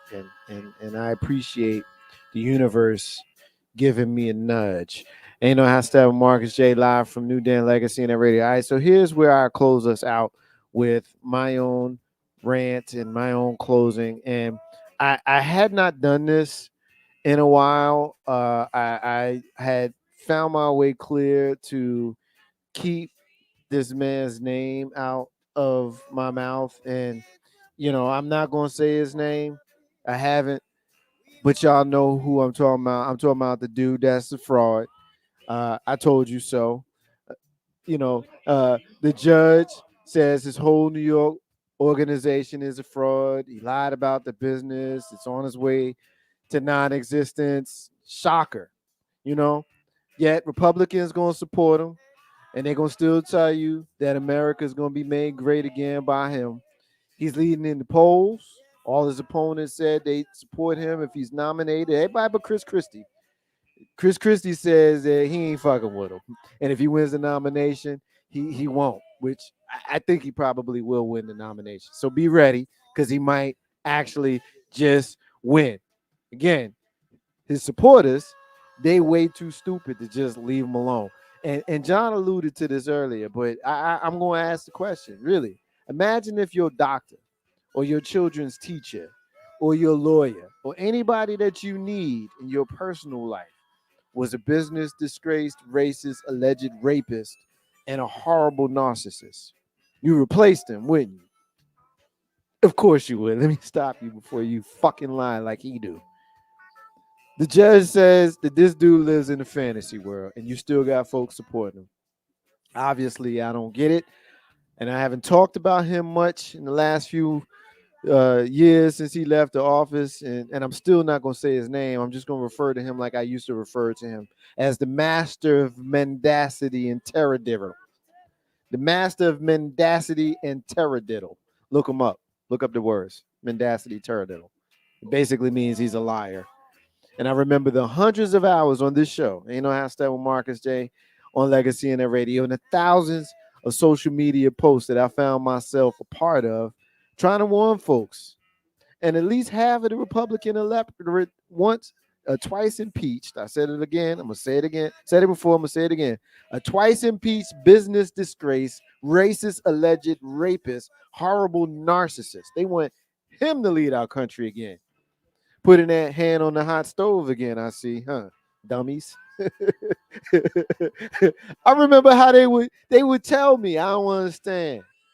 I don't understand. Marcus, you just don't understand. All the bullshit that came after that. And most of them don't even talk to me no more. I told you so. And I'm okay with saying I told you so. Y'all in that fantasy world with him. And if he wins, it'll be a nightmare for the rest of us. Again. But this time it's going to be worse. Because he's a lame duck without the constraints of worrying about trying to run again. Reminder, y'all, with y'all goofy ass red hats. And I'd be amused if his bullshit didn't affect the whole world. You got to be a special kind of stupid with O's instead of that one U to still be with this dude. Yeah, here we are. We're still talking about it. And as I've always said on this show, I'm a proudly independent. I don't rock with none of the purple people. None of them. I don't rock with none of them. And I absolutely don't want an octogenarian in the White House, no matter who it is. That's my Marcus's unrelated rant that has little to do with what we in here talking about tonight. That's the end of the show. I want to remind everybody that independence is the key to building your legacy. I also want to say peace to all of the stars and all of the squares. In the abundance of water, the fool is thirsty. Those are the words of Bob Marley, who you hear singing in the background. Ain't no half stepping with Marcus J. I want you to be blessed.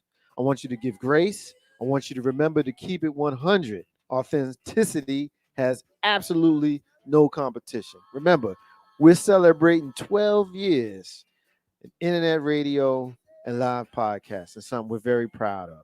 Ain't no half step with Marcus J. Live from NewDen, Legacy and Radio. We shall be back next week. Shout out to you, Grizz. He says, well done, Steph B. Ain't no half step with Marcus J. Live from NewDen, Legacy and Radio. Be back next week, y'all. Holla at your family. Peace.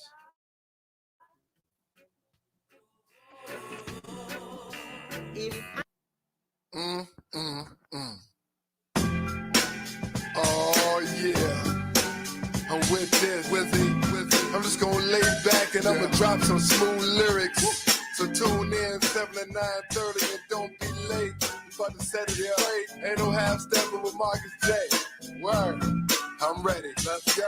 Ain't no half stepping, that's the name of the show. Yeah, Marcus J hosting and we ready to go. Yeah, Hunters talk sprinkled with a dash of humor to the legacy listeners and the online viewers. What you wanna talk about, call it, we hearing you. Cover all topics, touch on the main issues.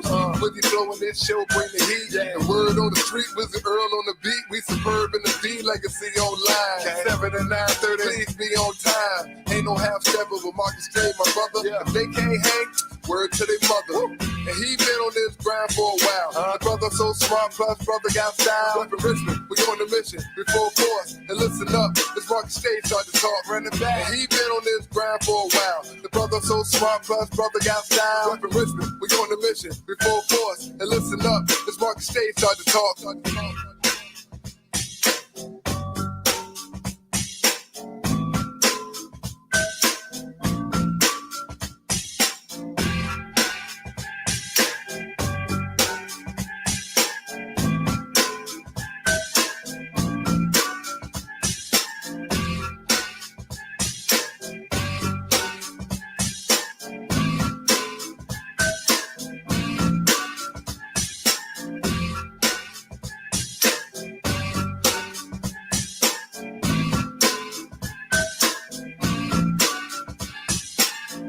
Steppin, that's the name of the show. Yeah, Marcus J hosting and we ready to go. Yeah, Hunters talk sprinkled with a dash of humor to the legacy listeners and the online viewers. What you wanna talk about, call it, we hearing you. Cover all topics, touch on the main issues. With you flowing this show, bring the heat. The word on the street, Wizard Earl on the beat. We superb in the D, legacy online. 7 and 9:30, please be on time. Ain't no half stepping with Marcus J, my brother. If they can't hang, word to their mother. And he been on this grind for a while. My brother so smart, plus brother got style. Up in Richmond, we on the mission, before force. And listen up, this Marcus J start to talk.